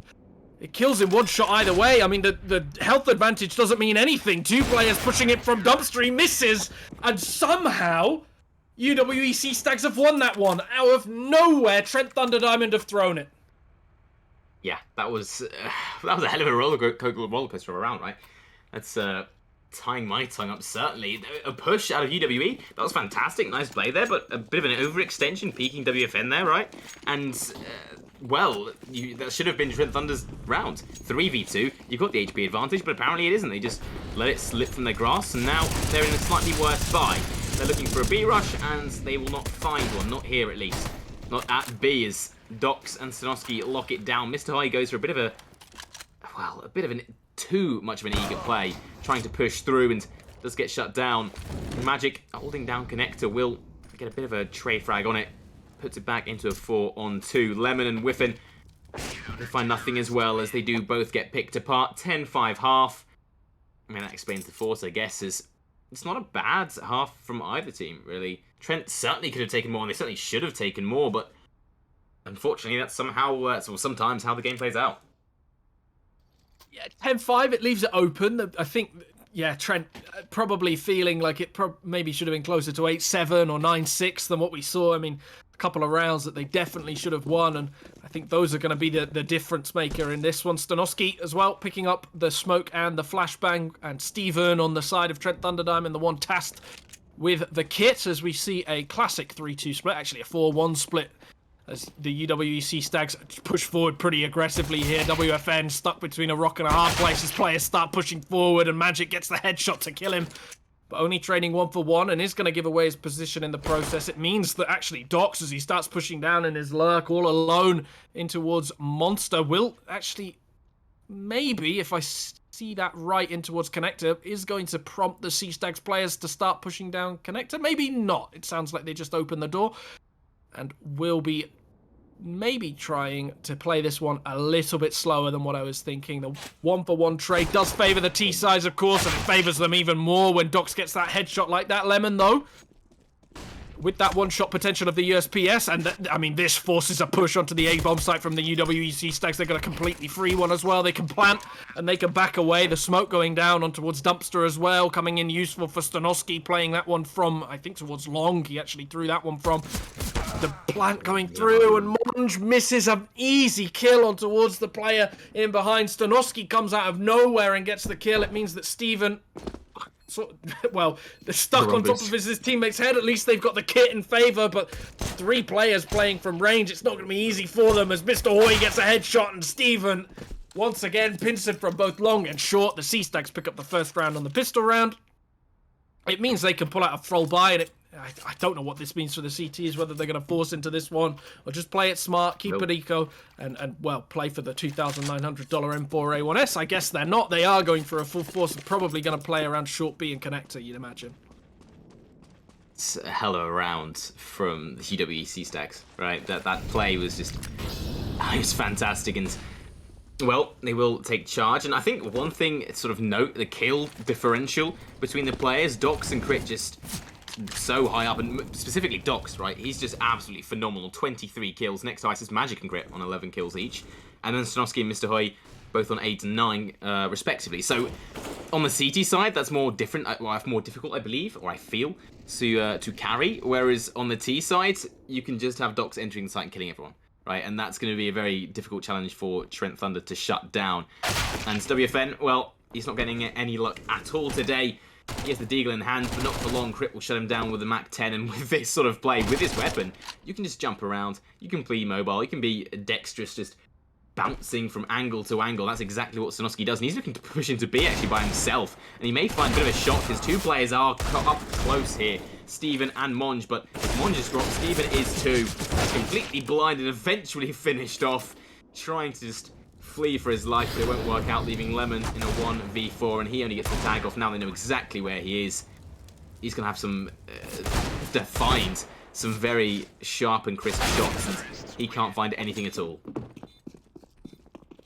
I mean, it's sort of turning into a slaughter, a game that was somewhat close before. UWEC Stags winning 5 in a row, and, well, I mean, of the last 10 rounds, they've won 9 of them, so it's been very much a one-sided affair since, well, roughly, the 8th round, I think. Trent Thunder Diamond have been struggling. And now they're forced onto pistols once again. The flash going to come in, not going to find anything at all. The C-Stags are being treated to a completely open B bomb site. And this means that, well, you'd hope that the CTs get a chance maybe to talk about what's gone on, what they can do into this one rather than just flooding onto the bomb site, which it seems like maybe they are. Magic going to be catching one out, and the second one coming in as well, gets the headshot and is going to hunt for more. They're not going to let Sleeping Dogs lie. Zacco left in a 1 versus 5, a player that was previously playing very well. I think 13 and 8 he was, and now 14 and 16, stopped in his tracks. A 13th round from the C-Stags, and only 3 rounds from making this a 2-0 in a best of 5. Yeah, 13-5. That's a pretty formidable scoreline if you're Trent Thunder Diamond, right? You're looking directly down the barrel of it. You're sitting there, you're unsure, but now you have the bye. If you don't win this round, you're in deep doo-doo. You're in a lot of trouble. as this is your sort of last stand. If they lose this, it's 14-5. They've got an eco, so then it's to 15-5, and you are not winning that, right? Psychologically, it's a hell of a comeback, and that's just not going to happen, to be realistic. And to be, very blunt, as Mr. Hoy is waiting outside the smoke, and they're looking to take this map quite quickly and in quite dominant fashion, which is, as a reminder, Trent Thunder Diamond's pick. So perhaps not quite working out, but they're hoping otherwise. WFN once again has his signature AWP, looking to make a bit of a mark and a bit of an impact on UWE, as Monge is just mollied straight out. Nothing to try and keep him there. No smoke, and Mr. Hoy will shut him down and get the second kill. What is that?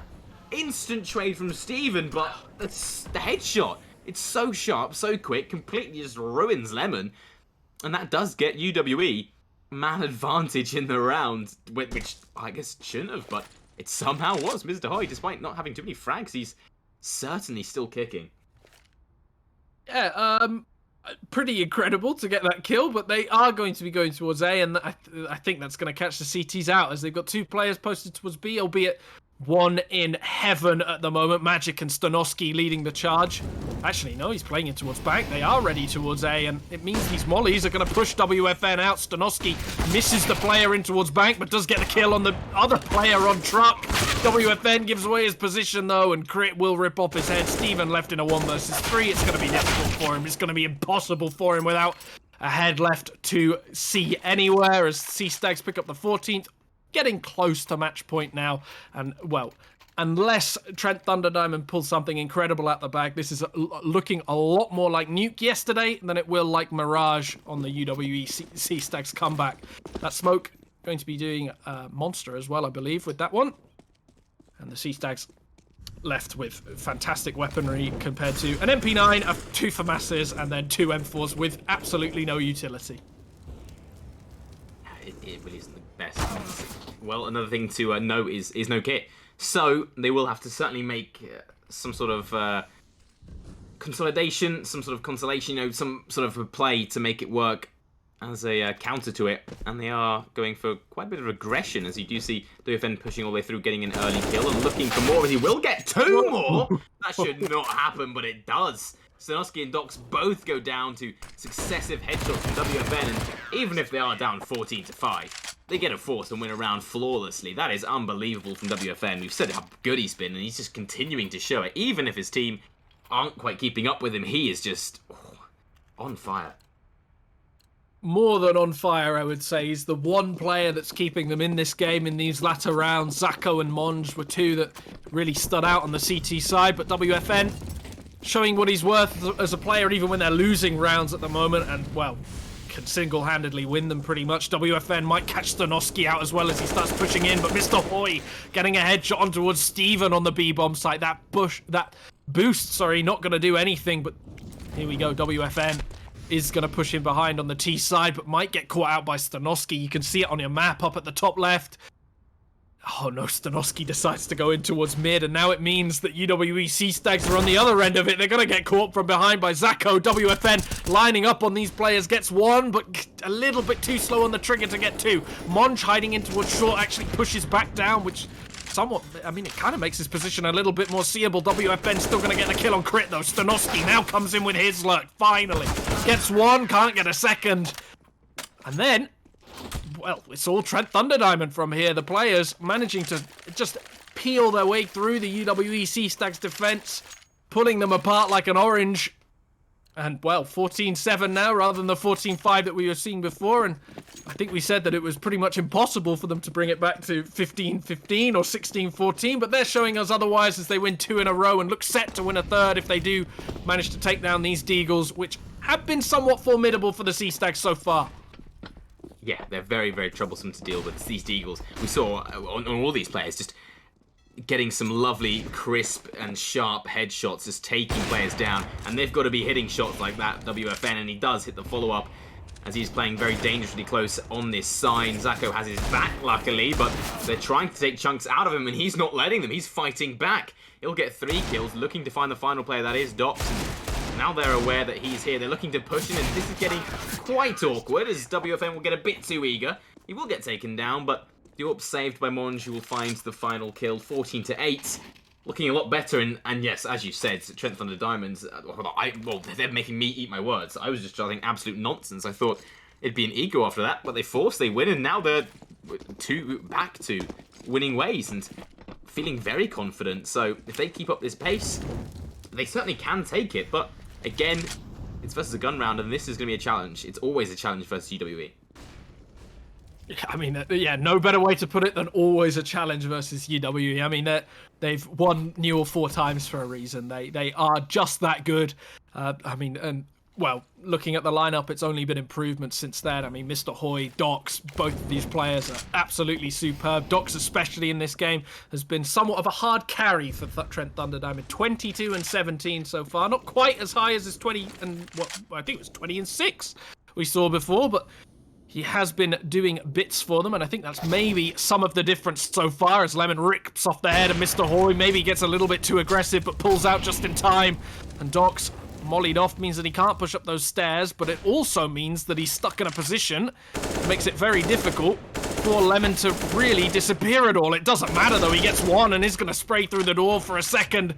Takes Docs down to only 59 HP, but absolutely stuck on short now. It's a position where he doesn't think that he can disappear down short pipe. It still, though, means that the C-Stags, I mean, they're losing players, hemorrhaging players like nobody's business at the moment. Docs maybe going to get gifted something as they start jumping up and around, but 25 seconds left. WFN, it peeks up and gets the kill on Magic as well, and Docs, as he starts pushing towards A with 20 seconds left on the clock, will more than likely just sit and save this AWP and take it to 14-9, and the scoreline gets more and more respectable from Trent Thunder Diamond as they start pushing closer and closer towards tying it up.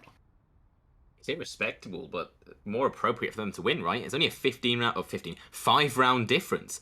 And they're actually going to try and hunt him as they are looking to push through. Steven may get shot in the back here, or actually shot in the front as he does push rounds, swinging right in the door. Docs does find the shot and will keep hold of that AWP, but with him not getting any money at all, and the rest of UWE not getting too much money either, it's not going to be the best buy. They will go for a bit of a light buy, just a few pistols to try and, I guess, make some sort of an impact, trying to play around this AWP, and I guess using that weapon as the sort of key factor, the key opening component to this round.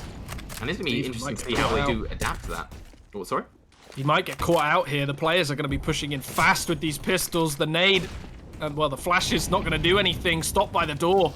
The Molotov, though, just in time. Sorry for interrupting. I mean, it just very risky peek there, knowing the utility that was going on. WF as well gets caught out by Docs. That little boost coming in used for the swing as well. Even with the flashbang, it doesn't matter. Still gets the kill, and the full flash player gets another one.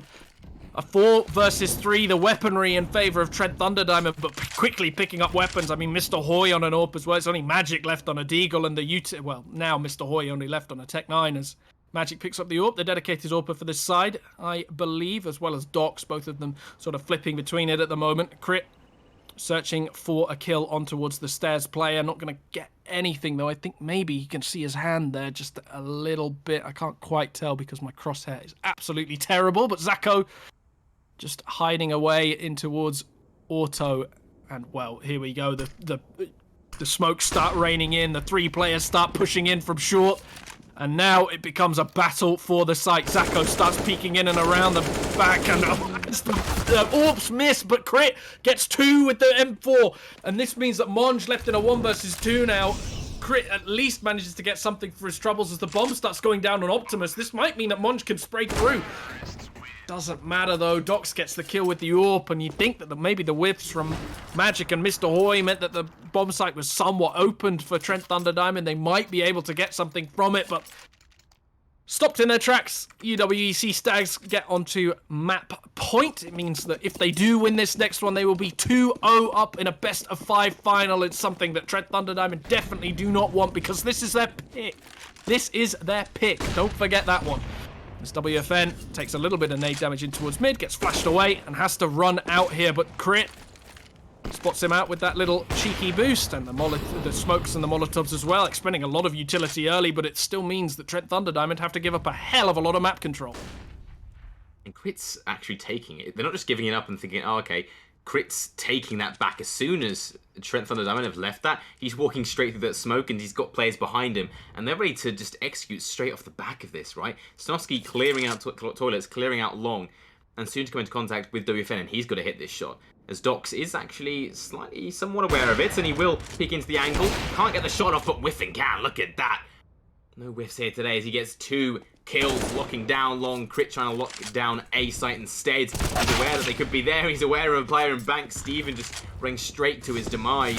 Instant headshot and Crit. He gets a bit too cocky, a bit too confident. He goes down with an extra push. Mr. Hoy and Magic, though, they're actually joining him. Jumping straight back down the stairs, and they do get a bit of a trade. And now we do have Magic on 9 HP versus WFN in a 1-on-1. Magic can plant. He'll get the bomb down, and WFN, he trades from that AWP to the AK, hoping to try and do a bit more damage. I'm assuming is aware that Magic is quite low, but he's got to be thorough. He's got to check every single angle. He has no idea where Magic is, and he's in very hostile foreign territory, and time is running out. He does have the kit, he does have a smoke, but if he gets spammed, he doesn't have the HP for this, as he does drop the smoke, and instantly, as soon as that happens, Magic will swing out and catch him looking the wrong way. 16-9, that is UWEC Stags taking the map pick away from Trent Thunder Diamond. I mean, what a match, what a match. A very good effort from Trent Thunder Diamond, but unfortunately they just couldn't quite hold it together, I guess. Absolutely a good map, but encouraging things at the end as well. It's just the middle portion of that game where they just sort of lost it. I don't really know what happened, if I'm being honest. Very competitive at the start, very competitive at the end. Just, losing, 9 out of the 10 rounds in the middle portion of the game, like either side of the half. It's not a good way to start and end your half, and it's something that coming into Nuke, it's something they're gonna have to change. More than anything that we've seen so far, they allow players to pop off and get these kills in ways that they probably shouldn't have. They lost eco rounds that they absolutely shouldn't have. So just a little bit disappointing from Thunder Diamond in that middle portion. Yeah, that's certainly the best way to say it. And the thing is, that's frustrating, is that they lost a few rounds, 2, 3, maybe 4 rounds that they certainly could have won. I don't know if they should have won them, but they certainly could have. And they're the rounds that make the difference, right? 16-9. If there was 3 fewer that UWE had won, 3 more that Trent had won, then that would be 13-12. That's correct math. There you go. And that would have been a much closer game. Trent could have taken it. So it's just unfortunate that didn't quite happen. And then now they are down 2 maps. So they've got to be trying to reset and reset themselves, come back into it with a fresh mindset into Nuke. Because as we said, this is UWE's map pick, and UWE did win 16-6 last time they faced off in the upper brackets finals. But Trent Thunder Diamond are starting on the CT side this time, and that is, well, they were better, I would think, on Overpass, right? It was a 10-5 half, and their CT side looked a lot better, and we didn't see too much of it last time. So hopefully their CT side is locked down and they can come into Nuke feeling strong and having a good half, and then taking the map.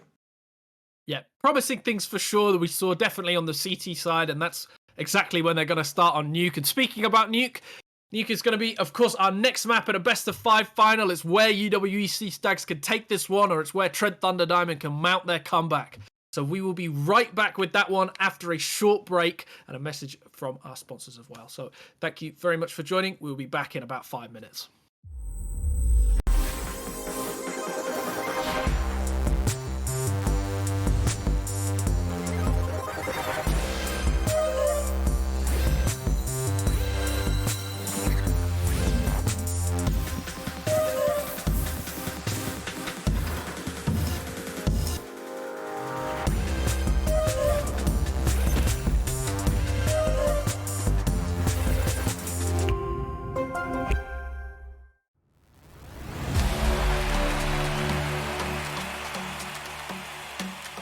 At SteelSeries, we make the headsets, mice and keyboards that the world's best gamers win the most with.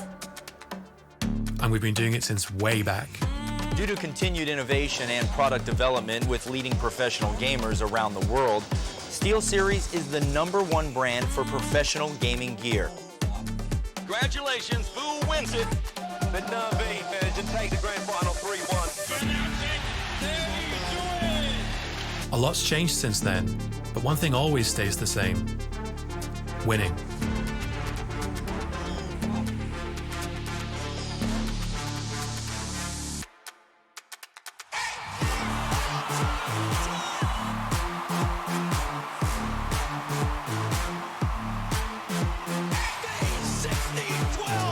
Every pro that picks up a SteelSeries product pushes its limits. That's what makes us push ours. It's up to you how far you go, but whatever you do, go for glory.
Hello, everybody, and welcome back to the Newell Winter CSGO Finals between UWEC Stags and Trent Thunder Diamond. Almost forgot the name for a second then. I'm Zachary. I'm, of course, joined by Pulio. We've just seen a game on Overpass.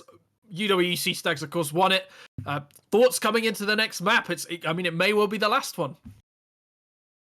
it was indeed a game on Overpass. It was a pretty good game, I'm not gonna lie. It was much more competitive than the previous series that they had. Obviously, Mirage be all over the place. Yeah, 16-9, as we said just before the break, they certainly could have taken it. And Nuke's gonna be interesting coming into it, right? I'm hoping for a solid showing from Trent Thunder Diamond on the CT side. If they don't get, at least 10, 11, 12 rounds, I'm going to be disappointed in them. But it's their game to lose. You're looking like what? Am I saying something ridiculous? No, just you're going to be disappointed in them. I feel like maybe send them each a DM saying how upset you are with each of them. But I think they're more than WFN. They're more than likely going to want to take 16 because, of course, they will have lost the grand finals if they only get 12. I mean, on the CT side in general, sort of thing. Oh, I see. You want them to take 13-2 on CT, right? Okay. Oh, right. Well, okay. I mean, considering the state of their T side, I'm hoping that they're going to come into it strong. Like, if they don't get a good, even if it's like a 9-6 CT side, obviously they're ahead, but that means that they're going to have 7 T rounds, which is going to be hard, and it's going to mean they're going to be sitting there thinking, oh, 9-6 CT side, that's not really good. We're in trouble, and you don't want to be thinking that if you're playing CS. Yeah, for sure. Yeah, I mean, this is a map, of course, that's very CT-sided. It's something that we've known before. I talk about this every time, but of course, not as CT-sided as when it first came out, and not as CT-sided as when it got renewed. I think actually it was T-sided when it first got renewed because of the crazy railing that they decided to put up that allowed the Ts to run all the way from outside into heaven and take control with absolutely no issues. But of course, that has now been changed. It is a CT-sided map. You'd expect maybe 9-6, 10-5.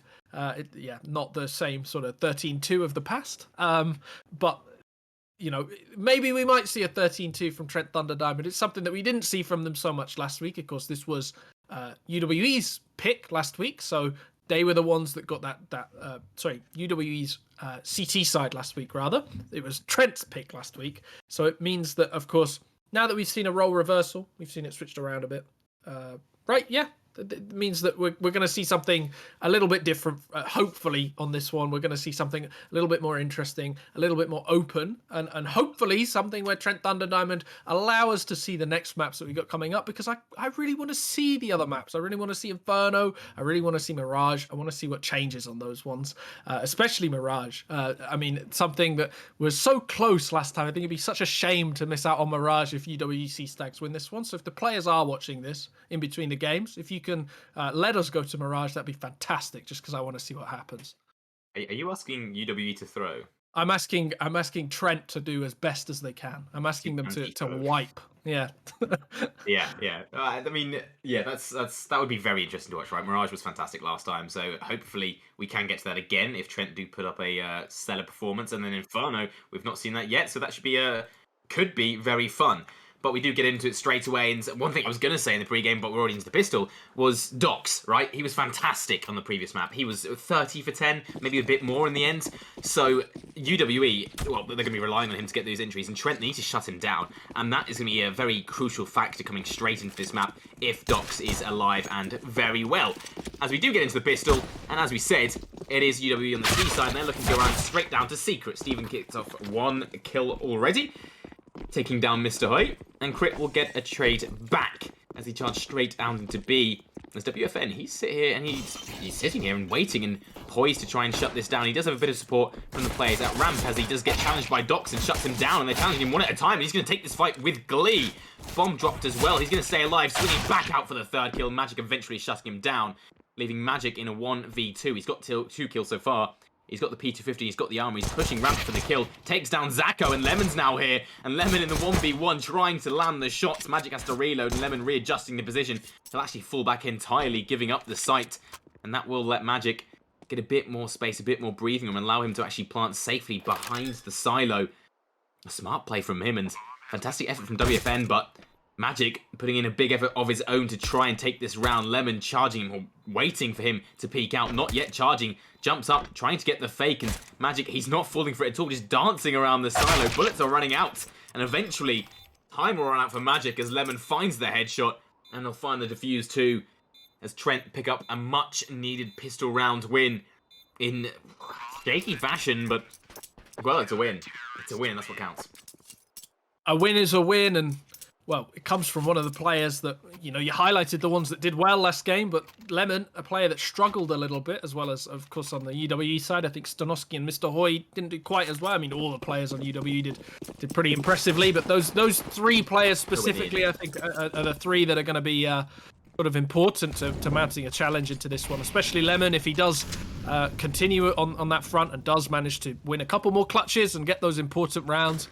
Push up that round win score. It of course means that Trent Thunder Diamond have a much bigger chance. WFN, a player that sort of pulled a couple of rounds the CTs through, tugging and screaming in the other direction, but it didn't really matter. Crit kind of managed to get the kill through the door as well on Steven before taking 9 HPs with the damage from his own teammate there, but it doesn't matter too much. They've given away that they are, of course, on a force, and it means that the CTs are a man down already. Lemon as well, going to be tasked with a pretty big one as 5 players start pushing into him. He gets one and starts backing away as 2 more start pushing in. Stanovsky actually gets a kill, or Magic gets a kill, but Lemon trades him out in reply. He gets one and tries to get a second as they start pushing down. Means that it's a 2 versus 3 as the T's take the CT bomb site with a Galil and an MP9. It's not going to be too easy, but Monge lying in wait in these double doors, just waiting for a player to push through. Zako gets a kill on Docs in the meantime, and Crit, while he does get a kill, dropped down to only 16 HP. Zako, a player that we saw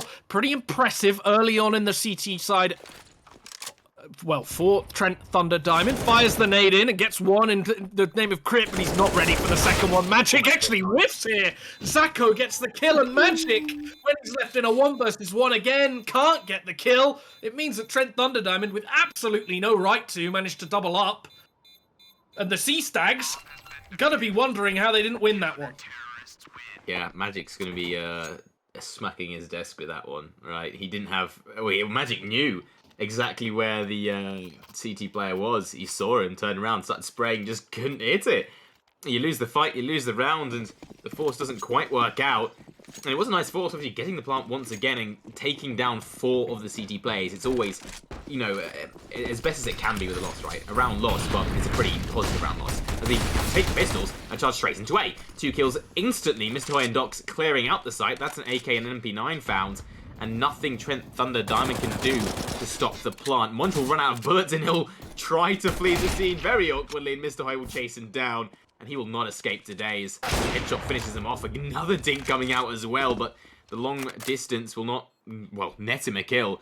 WFN with York will try to escape, and he's playing very aggressively for an AWPer, as they are just continuing to push him. Lemon's got his back somewhat, but with him in the corner, he's trying to shut them down. They're pursuing to try and take this AWP away, and fortunately for Trent Thunder Diamond, they will just about keep hold of it. Lemon, with that spray being just good enough, and they'll stay alive. An expensive round for UWE. Despite winning, they lose 4 guys. It could have been a lot more healthy, but they're not bothered. They got the money, right? So it doesn't matter too much. I mean, half armor and the pistols, I think pushing in was the right call there, albeit probably not in the correct fashion.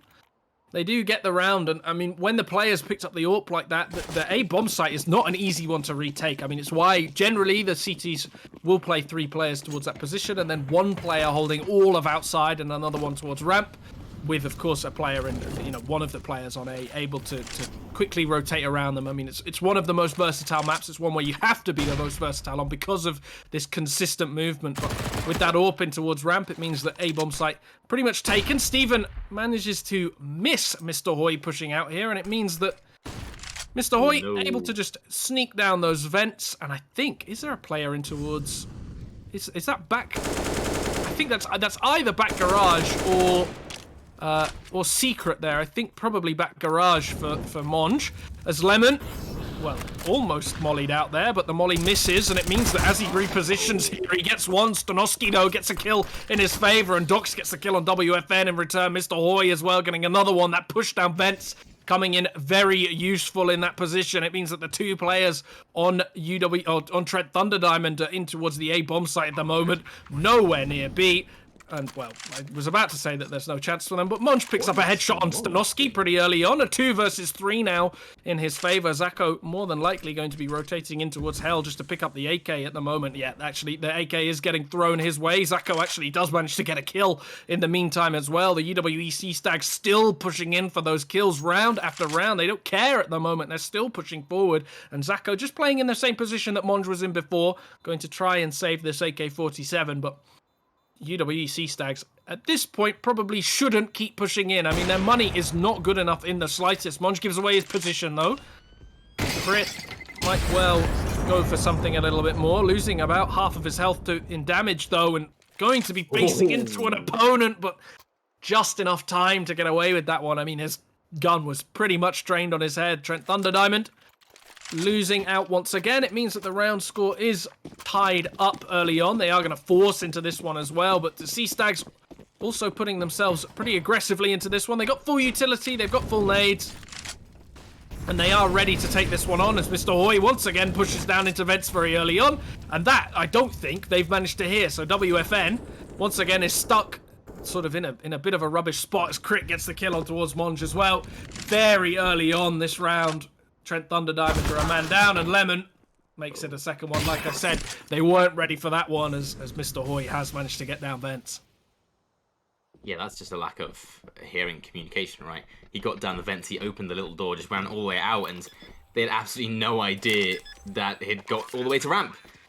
That was Lemon just getting caught off there, and unfortunately, with that, Trent Thunder Diamond, they've conceded the round. WFM will get a bit of a consolation frag, but he's got to try and hold on to this, and UWE, they've just been pushing non-stop, right? They've just not been giving any sort of a break to Trent Thunder Diamond, and we may see it again here. Magic is sitting in the vent, and we do have Docs coming out of Secret, as Trent Thunder Diamond are quite spread around the map, so they aren't grouped together trying to hold these weapons, and they will look to just try and, well, stay alive.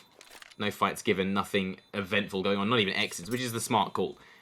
But from the previous round, I don't think sort of Zako realised how close he was to death. But they've got to adjust it up, right? They've got to change something, because losing Monj outside and then just somehow letting Mr. Hoy get down vents, because he's done it, what, twice now? At least twice, maybe a few other rounds that I just didn't quite notice. And he succeeded with it. So if he's getting down the vents and he's, like, you know, every time and making use of it and getting map control and getting kills, he's going to continue to do that. He's going to persist with it. So they've got to find some sort of a way to shut that down. As I say that, he does instantly go outside, and they have a 5-man push outside to change it up. And with that smoke wall going down, they will get quite safe passage down towards Secret. Steven does rotate down through here. Nade going out and does do a decent amount of damage off of Docs, but jumping up is a mistake. Docs will take off his head. The B-bomb site is essentially open at this point in time. There's only WFN to try and lock it down. And Wally going through, he'll try and go for the peak, but there's 3 guys just sitting there waiting for him. And I actually lied. Lemon is already in the site. He'll get 2 kills. Zako pushing through them, Wally, straight into the arms of Crit. And now Monj is left in a 1v2. Crit is low, and he doesn't have a kit, but he does have a smoke, so it's going to be a challenge to try and get into this. I mean, more than a challenge if the Sea Stags do play this one correctly and do sit together, which it seems like they are doing. Crit and Magic, they've got a long history together, both on the UWE Sea Stags lineup and in, well, other competitions. I remember both of them at the time used to be playing for Team Xenex. They did a fantastic job as well when they were there. And the Dream Duo, here's the drop, and will start peeking into this one. Magic takes the face, but with the amount of time left on the clock, it means that Crit has managed to win this one for his team. The AWP still going in the hands of Trent Thunder Diamond, but after forcing, well, 2-3 rounds in a row, they aren't going to be able to do all that much with it. It looks like something more that they're going to have to save into this one, unless WFN can get all that much done with it. And speaking of the AWP, and I feel like, just looking at this at the moment, the AWP is one of the major issues as to why things are going wrong at the moment. Lemon decides to buy when the rest of his team isn't, which is a little bit of a surprise, but the AWP is completely inflexible as a weapon that's able to rotate at the moment. He does manage to get the kill outside, of course, as I start saying that, but with the way that he's been playing in towards A and playing Heaven and outside at the moment, they've been pretty perfectly smoking him off. It means that these guys haven't been able to get around it and haven't been able to work around, you know, haven't really been able to rotate in and take the bomb site again. So when players like Steven potentially or Lemon are losing out on ramp or A site early on, because that's where those frags are being taken most of the time, WFN is smoked off and unable to face into this one. Perhaps with a flash, an M4, something like that, it would be something a little bit more open and able to push in. But at the moment with the AUE, there's a bit. There's not as much of that flexibility, and it means that it is hampering them for retakes at the moment. Yeah, definitely. But that's... I would disagree. It's not a problem with the AUE. It's a problem with the rest of the players just not getting their frags. And Zacko with the CZ should at least get one here, and he does. Could have got more, but unfortunately can't quite pull out in time. And WFN, he gets another frag, landing onto the site, looking for Docs 2. Almost gets taken down, but luckily for him, Lemon swung out of heaven, and he'll find Docs and cover WFN's butt so he doesn't quite die just yet. 30 seconds left, though. Mr. Toy left in a 1v4. He's made his way up to heaven, and he can get a kill here onto Lemon, and it's not quite free. He's down to 41 HP, but he'll still be alive and looking to try and find more. That nade going in could finish off WFN, but it doesn't go deep enough, as he does eventually emerge from heaven, and Monj will take him down. Close shave for WFN there with that nade. If that went a bit deeper and bounced off the wall, he would have been dead, but he's lucky to be alive, and that is a third round on the board for Trent Thunder Diamond with 3 guys, well, with weapons, so they can sort of collect them together and get the nades and have a decent buy now. Eventually, the force works out for them, and it does force the Sea Stags onto a force as well. You can see Magic fairly accomplished with the MP9 and the Mac 10 taking a page from the Dr. Pi book of playbooks. As he does come out with the Mac 10, will be probably going to be the first one in at the moment. I imagine he will be the player jumping forward to act as the bait, while the second player swings in this one. As actually, I say that, Stanovski's actually the first one out and loses his life in the process, but a 1-for-1 trade favours the T's. Make that a 2-for-1 trade, which definitely favours the T's, as Mr. Hoy kills a player pushing forward. Steven trying to trade him out, though, and isn't going to trade him out at all. Mr. Hoy picks up a second of the round and a third for his team at the moment. It means that the A-bomb site has been opened up. It means that Monj is the only player in towards A, and Crit making as much noise as he can towards B to keep Monj actually staying in towards hell and, well, nowhere near that A-bomb site for the bomb to go down. As the Sea Stags just take the site, they molly everything off, and it looks like Trent Thunder Diamond forced once again to save the 2 weapons that they picked up. It'd be quite impressive if they did manage to take this bomb site from the clutches of 4 T players. Yeah, and they have absolutely no confidence, and rightly, not rightly so to have no confidence, but rightly so to make this decision to not try, right? Even if you are confident, you've got to be nailing your shots, and Monj and Lemon, they're just not quite doing that at this point in time. Lemon does have 9 kills, Monj only on 3, but that's mostly due to Lemon just being the anchor on the ramp position, getting a kill then dying, right? Or getting a kill, falling back and staying alive for a bit longer. So these retakes have not been too good, and, well, UWE continue with their winning ways, right? And now 3-5, you're starting to worry for the Trent Thunder Diamond. The last 6 rounds, they've only won 1. They won, well, yeah, they've got 3 rounds. They won the pistol, they won the conversion. That's it. Or, I'm sorry, 1 buy round. I literally just said that. But other than that, 1 buy round, that's quite weak, right? You've got to be getting more on the CT side, because now UWE, they're in bonus territory on this T side of Nuke. They're just, anything they get here is a bonus. So Trent Thunder Diamond needs to start turning it around, getting to winning ways, and getting some more rounds on the board. If they can do it now, they do have the buy. WFN, once again with the AUE, Steven down in the vents, looking to try and fight them back as Crit just jumps in. Surprise headshot. Shuts him down immediately, and that's going to be a close casket funeral. Jesus. What a kill from Crit, my word. Doesn't even care about his own Molotov. I mean, just the confidence to do that is really impeccable. Mr. Hoy loses out in the fight against Monj, though, finally coming back in the smoke exchange that we saw earlier, but the bomb has gone down for the Sea Stags, a 4 versus 4. The players and the health in favor of the Sea Stags make that, the players in favor of Trent Thunder Diamond by a mile now, as 3 go down early on. Magic gets 1 and swings for the second one, rips off 2 heads, and here's another one as well. Knows that there's players coming in towards him. The molly's going to force him out, though, as he gets another somehow. WFN with the pistol finally closes it up, but after getting 3 kills so fast, Magic should not have been allowed to get as many as that. I mean, 3 kills for Trent Thunderdiamond. They have to be a little bit cleaner coming out of that one because we've seen how bad their economy's been so far. We've seen how much it's made it difficult for them buying round after round after round without a utility, without head armor, without, guns on some of these players. And now all of a sudden they just throw their lives away to one player playing in behind Cubby. It's a bit of a silly play, but it might well not mean all that much as the C-Stags start pushing out early on towards the A-bomb site. Steven loses out as the Zacho Molly has actually managed to whiff into that one. It means, though, that the Trent Thunderdiamond, as bad as it looked at the start with all the players blind and people going down left and right as Monj loses his life, it's still a 3 versus 2. It still means that the Thunderdiamond players have the advantage, and the bomb is not down at the moment. I think that's the most important part of all of this one. Stanovsky and Mr. Hoy left in a 2 versus 3. 2 of the players that have maybe been struggling just a little bit on the other map and still struggling even as WFN pushes through the smoke. Another player pushing through the smoke as well, and Mr. Hoy not allowed to push down vents. He's been allowed to do it far too much so far, but this time the Trent Thunderdiamond guys close it up, make sure that they can afford. With only 2 players staying alive, it does make it a bit more difficult for them once again. I mean, 1 player staying alive, 2 players into the next round. It means that their utility and, well, it means that their economy is hanging on by a thread at the moment. And it does mean that if the C-Stags pull out a couple of surprises here and there into this round, it's going to be very difficult for them for the next one. That was unbelievable. What? WFN just pushing through the smoke, and then immediately after, Zacho too.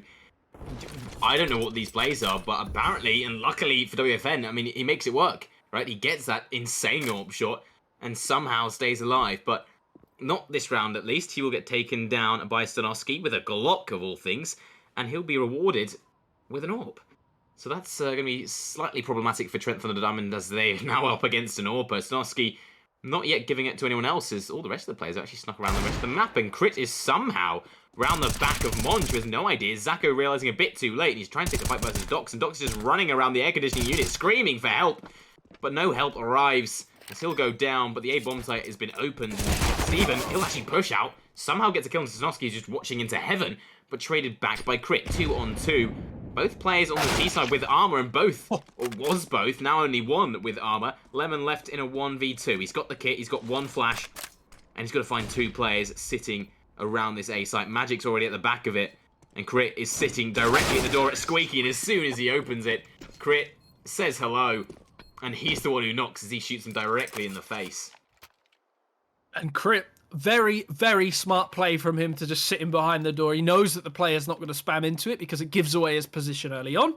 And so just hides behind the door, left in a spot now where it means that, the door opens in the wrong way, catches the player by surprise in 2 ways there, and gets away with the kill. The C-Stags finally breaking the deadlock and putting themselves 1 round ahead, but it does mean that, well, while the Thunderdiamond players have actually forced into this one, a 5 versus 4 favors the T's, and it means, as well as that, the weaponry definitely favors the team. Magic rips off yet another head into this round, though, and sees another one as well. We'll be calling that to the rest of his team, but Monj doesn't care what he's calling at the moment. Rips a head off through the door, but a 2-for-1 trade means that now it's left all in the hands of Lemon, playing at range with the Deagle and missing rather a lot of shots, if I do say so myself.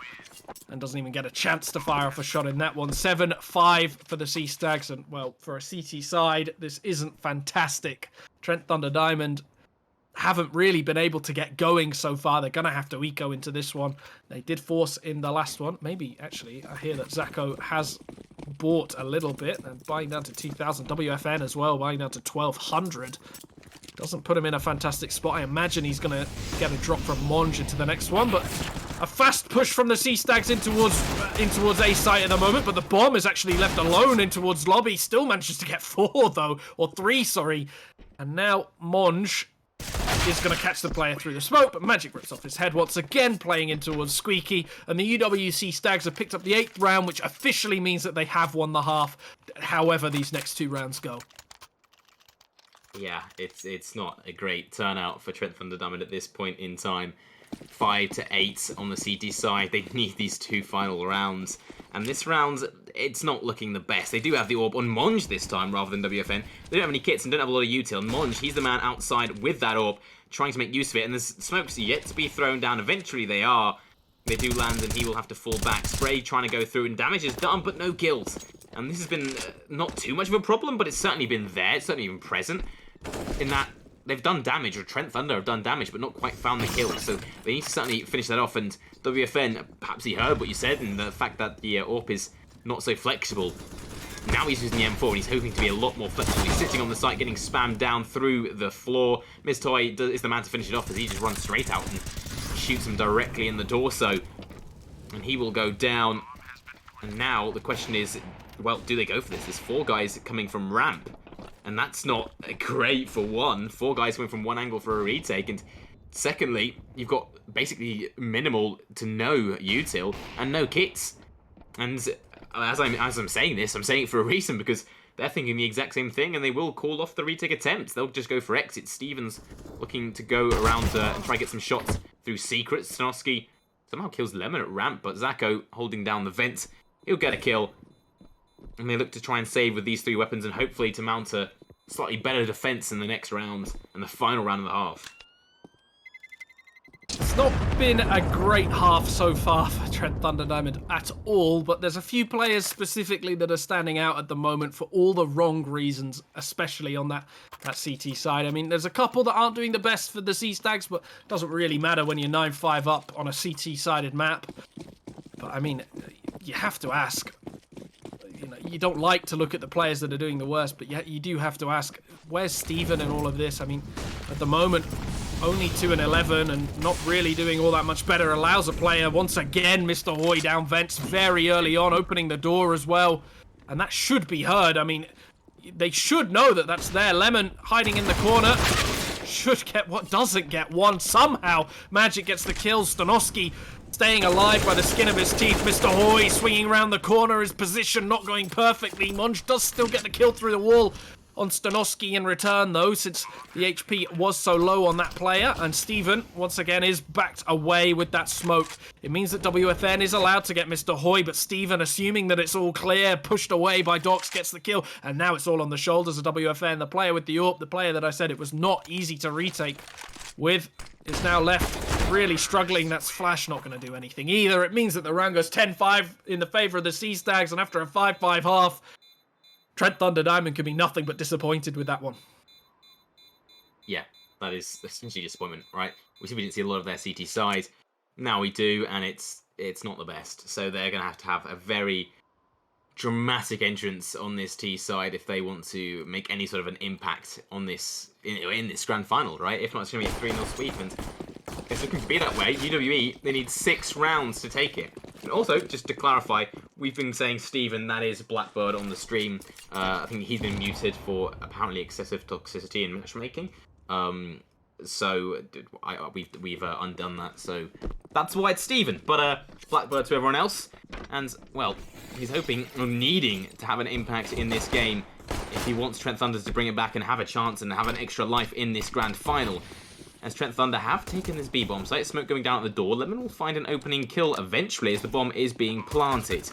And UWE, they do have a kit, but they've only got 3 players left as Lemon gets another one.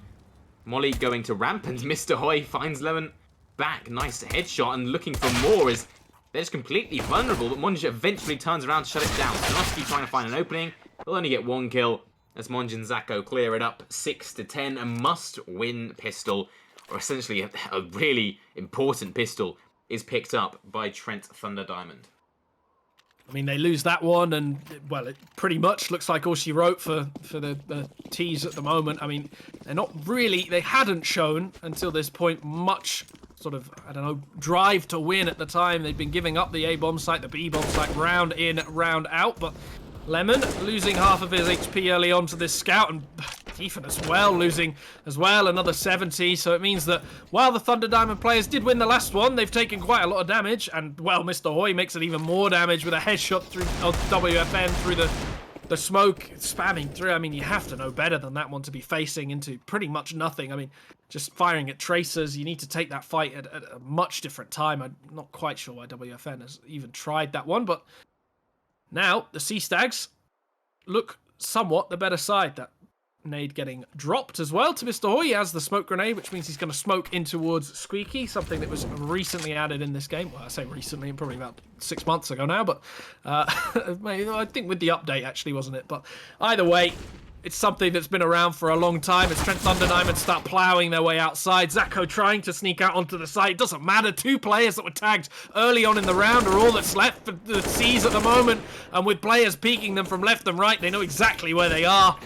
And with nothing left to do, Magic gets the kill. It's left all on in the hands of Steven, who gets one, but the flash coming over, he gets, well, can't even get a second. I thought he might be able to pick up the kill on towards Docs, especially only with the 5-7, but the following round, the force in favor of the Sea Stags, and all of a sudden, something that looked quite promising from that pistol round play disappears in an instant. 11-6 for the Sea Stags, and all that's left for the T side to do and is just force up into this one. I mean, they kind of can't even afford to let this one eco and try and push into the next one. The Molotov as well, going to stop them off. Stanoski with the Mag 7, only gets 1 for his troubles. Gets $900 in return though, so that's a small benefit. But Zacho, or Magic rather, spraying through the smoke. Lemon though with the Mag 7 in his favor, gets another $900 for himself. Picks up a headshot and doesn't take any damage in the process. WFN on 33 HP though, but I mean, either way, with 1 player advantage, it means that Mr. Hoy going to rotate up towards A, actually chancing it very much towards A at the moment, watching in towards Heaven, and it's probably the correct call with Crit. The only player at B will be calling to the rest of his team. They aren't here. B ramp looks clear at the moment. They're more than likely going either up Heaven or going outside. Keep an eye, and UWEC Stags doing exactly that. 2 players on A, 1 player B, and probably going to be rotating up any second now.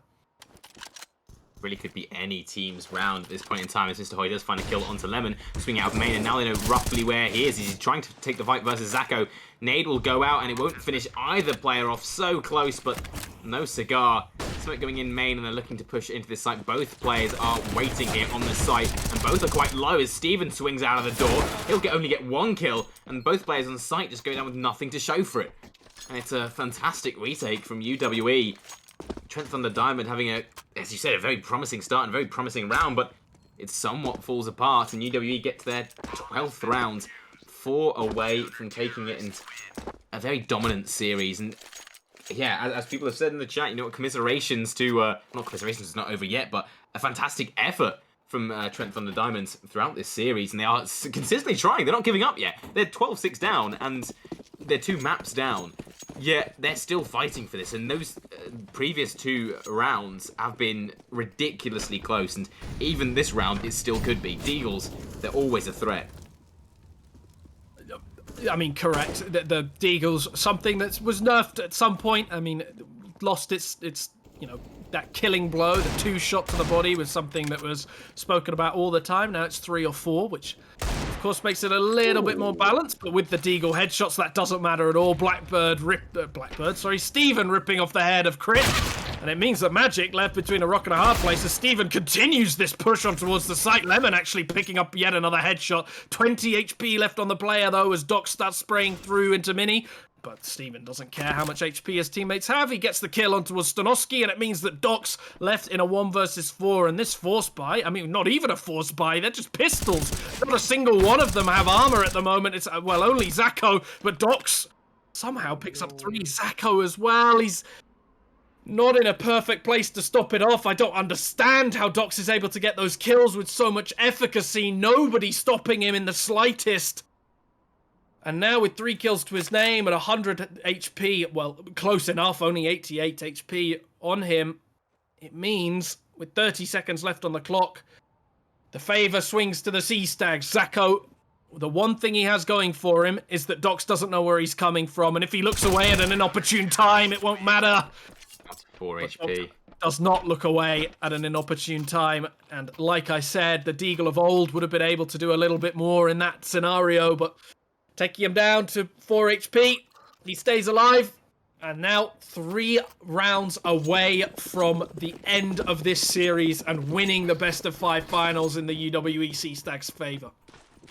Jeez Louise. 4 HP, 4 kills, and Doc's just about mops them up. What should have been around for Trent Thunder Diamond. It's it's not even lost. They don't lose it. It doesn't slip away. That's not their fault. That's just Docs just tapping heads. And he was fantastic in the first map. He's fantastic again. He's just single-handedly being the bane of Trent Thunder Diamond's game at the moment. And despite that, they're still trying. Obviously, they're going to continue to try. As Steven does get an opening somewhat outside, finding a headshot onto Crit. Magic's looking for an opening of his own. He's already got 2 kills, and he's looking for another as he gets in a very aggressive position. Mr. Hoy just going in front of him, taking down 2 kills. Zacko left in a 1v2, and up close is Magic. He'll miss his shot, and now Zacko has a chance. Docs is up in heaven, though, and he's full HP. He's more than happy to take and win this fight as Zacko. He's got the world to play with 1 minute left. He's just waiting for a swing from main, and Docs now is able to have free reign of wherever he wants to go at all. So Zacko, he can take it slowly here. He does have a smoke here, and he has a smoke on the floor just behind him, as he's going to be very thorough in clearing out. And luckily for him, Docs has shifted away from there, and Docs has actually moved back to ramp as he will slowly sneak around towards lobby, and this could be perfect. Zacko may have absolutely no idea that he's here, and Docs, he's just quicker on the trigger, and he will hit the headshot, taking down Zacko and taking UWE to 14 rounds. Pretty much a carbon copy of the round before, in a way. Docs once again versus Zacko, and once again Docs comes out on top, the better of those 2 players in both scenarios so far. Yeah, we get ever closer to the end of this series. I mean, it's just going wrong for Trent Thunder Diamond at the moment, and we have to remind the audience, these teams do have timeouts, and they finally call one as well. Trent Thunder Diamond just is about to go on a little bit of a rant about how they've got tactical pauses, and they can talk about, you know, how they want to see things. I mean, they get 4 pauses a game. I don't understand why we aren't seeing these used, especially when it's coming so close down to the wire. But finally, the T's, in the form of Trent Thunder Diamond, do call that timeout. They do get to talk a little bit about what went wrong and what to change in the future. I mean, there are vulnerabilities in this UWEC Stags formation at the moment. That's absolutely, you know, without a doubt, of course there are. But Trent Thunder Diamond don't seem to be finding them at the moment, and we could end up seeing a 16-6 again, which would be just a bit of a shame. Of course, this is the pick of UWEC Stags. It's something that Trent Thunder Diamond allowed to go through, and it's something that they did not ban, despite losing 16-6 on it last time. But the nade going out, WFN as well on this P90 this time. A scout on Lemon, probably going to try and team up in some way in order to try and get kills together. I mean, the tag from the scout plus 1 bullet from the P90 equals a pretty nice kill. So actually, Mr. Hoy has somehow managed to get in pretty deep here, but Lemon still rips off the head, traded out well by Magic. And Doc's just playing inside of, well, I call this one, well, rafters. He manages to get one and swinging for a second one. Actually, nobody even checking in towards his position. Somehow he's managed to be completely unseen in all of this one. And Steven not going to get much done. Zacko once again versus Crit this time.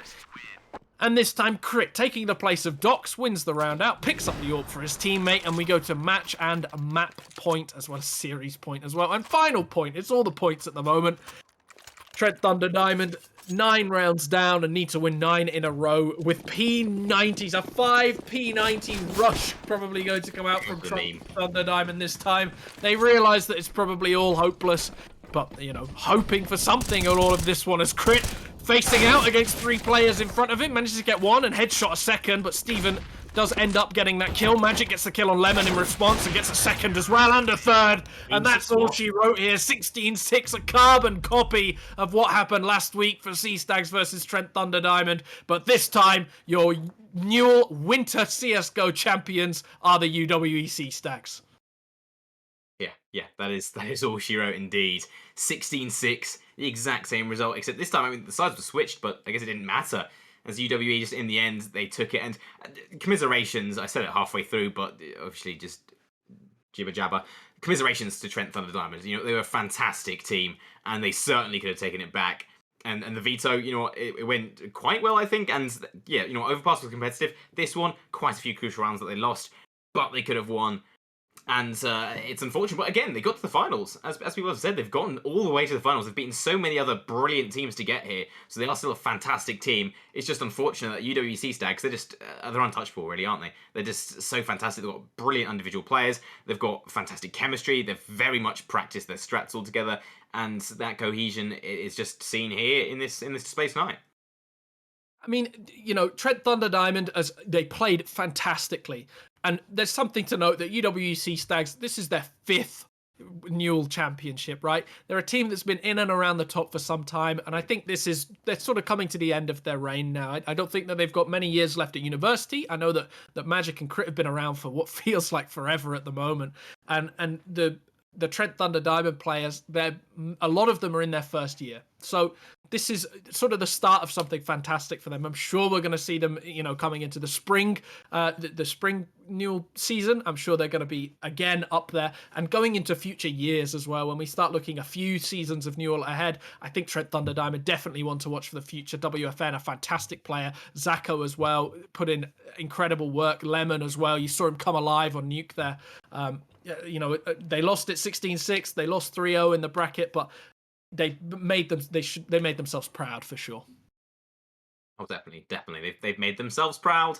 They've made their university proud. The societies, probably their parents if they're watching. That's not too uncommon. I've seen that before.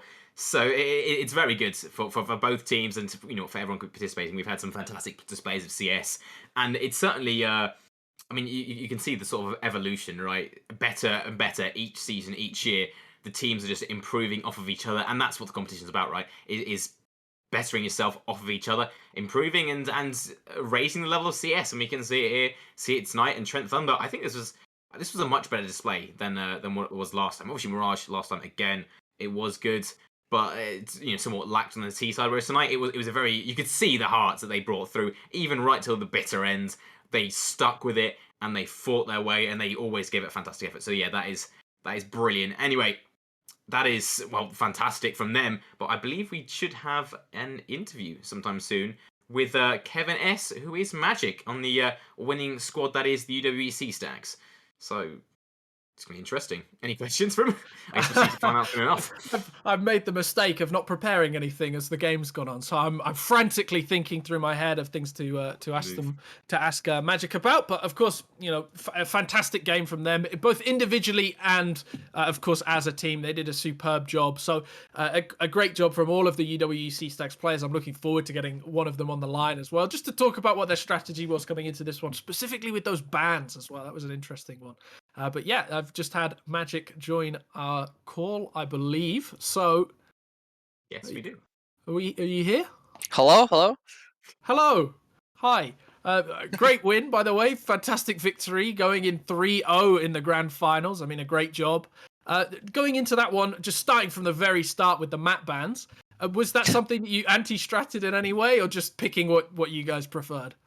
Well, we played them actually last week as well, and we 2-0'd them, and we knew that they picked Nuke last week, and we did very well against them, so we just decided might as well pick Nuke against them again and just run it back pretty much. And then Overpass was a new map to play against them.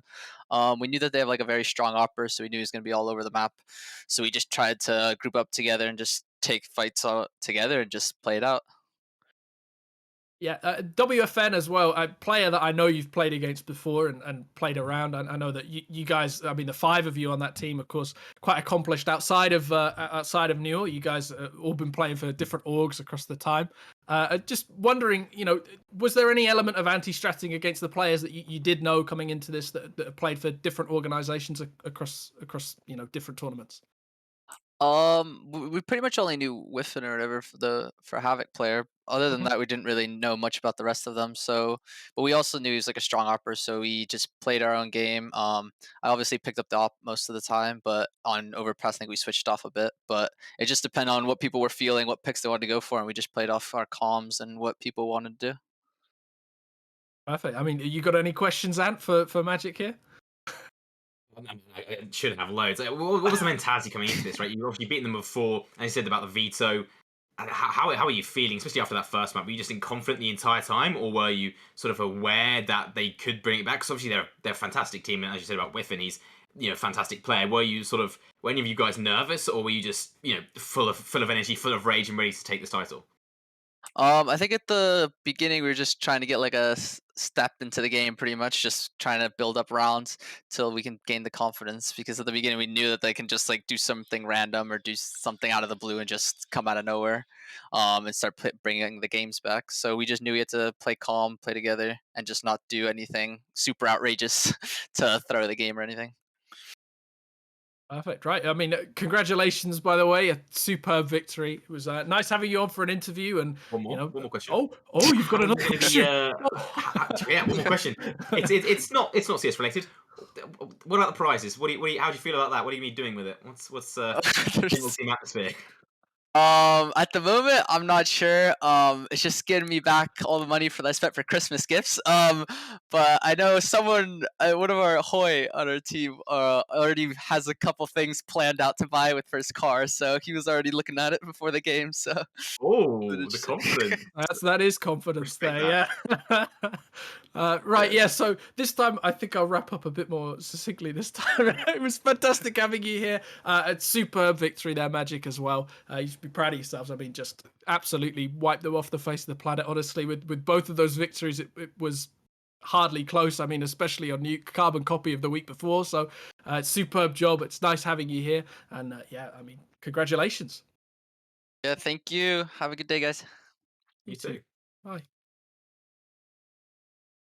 Right, so that was just an interview there with Magic. If you guys weren't aware, of course, Magic, the winner on the UWEC Stag side, a great victory for him, and yeah, commiserations to Trent Thunder Diamond. I don't know if you have any closing thoughts, Ampulia. No, not that I have anything extra that I've said. Commiserations to Trent Thunder Diamond being a fantastic team. Congratulations to UWEC Stags for continuing their reign of dominance. And also, well, thank you to, I think overall, obviously to our sponsors, Steel Series, Logitech, Intel, and Amazon Prime Student, Twitch Student Prime, brought to you by Amazon.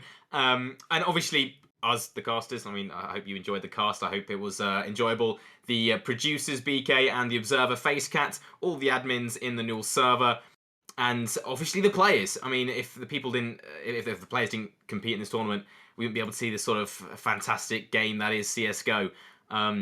So, well, unless you want to wrap up, that's all from me.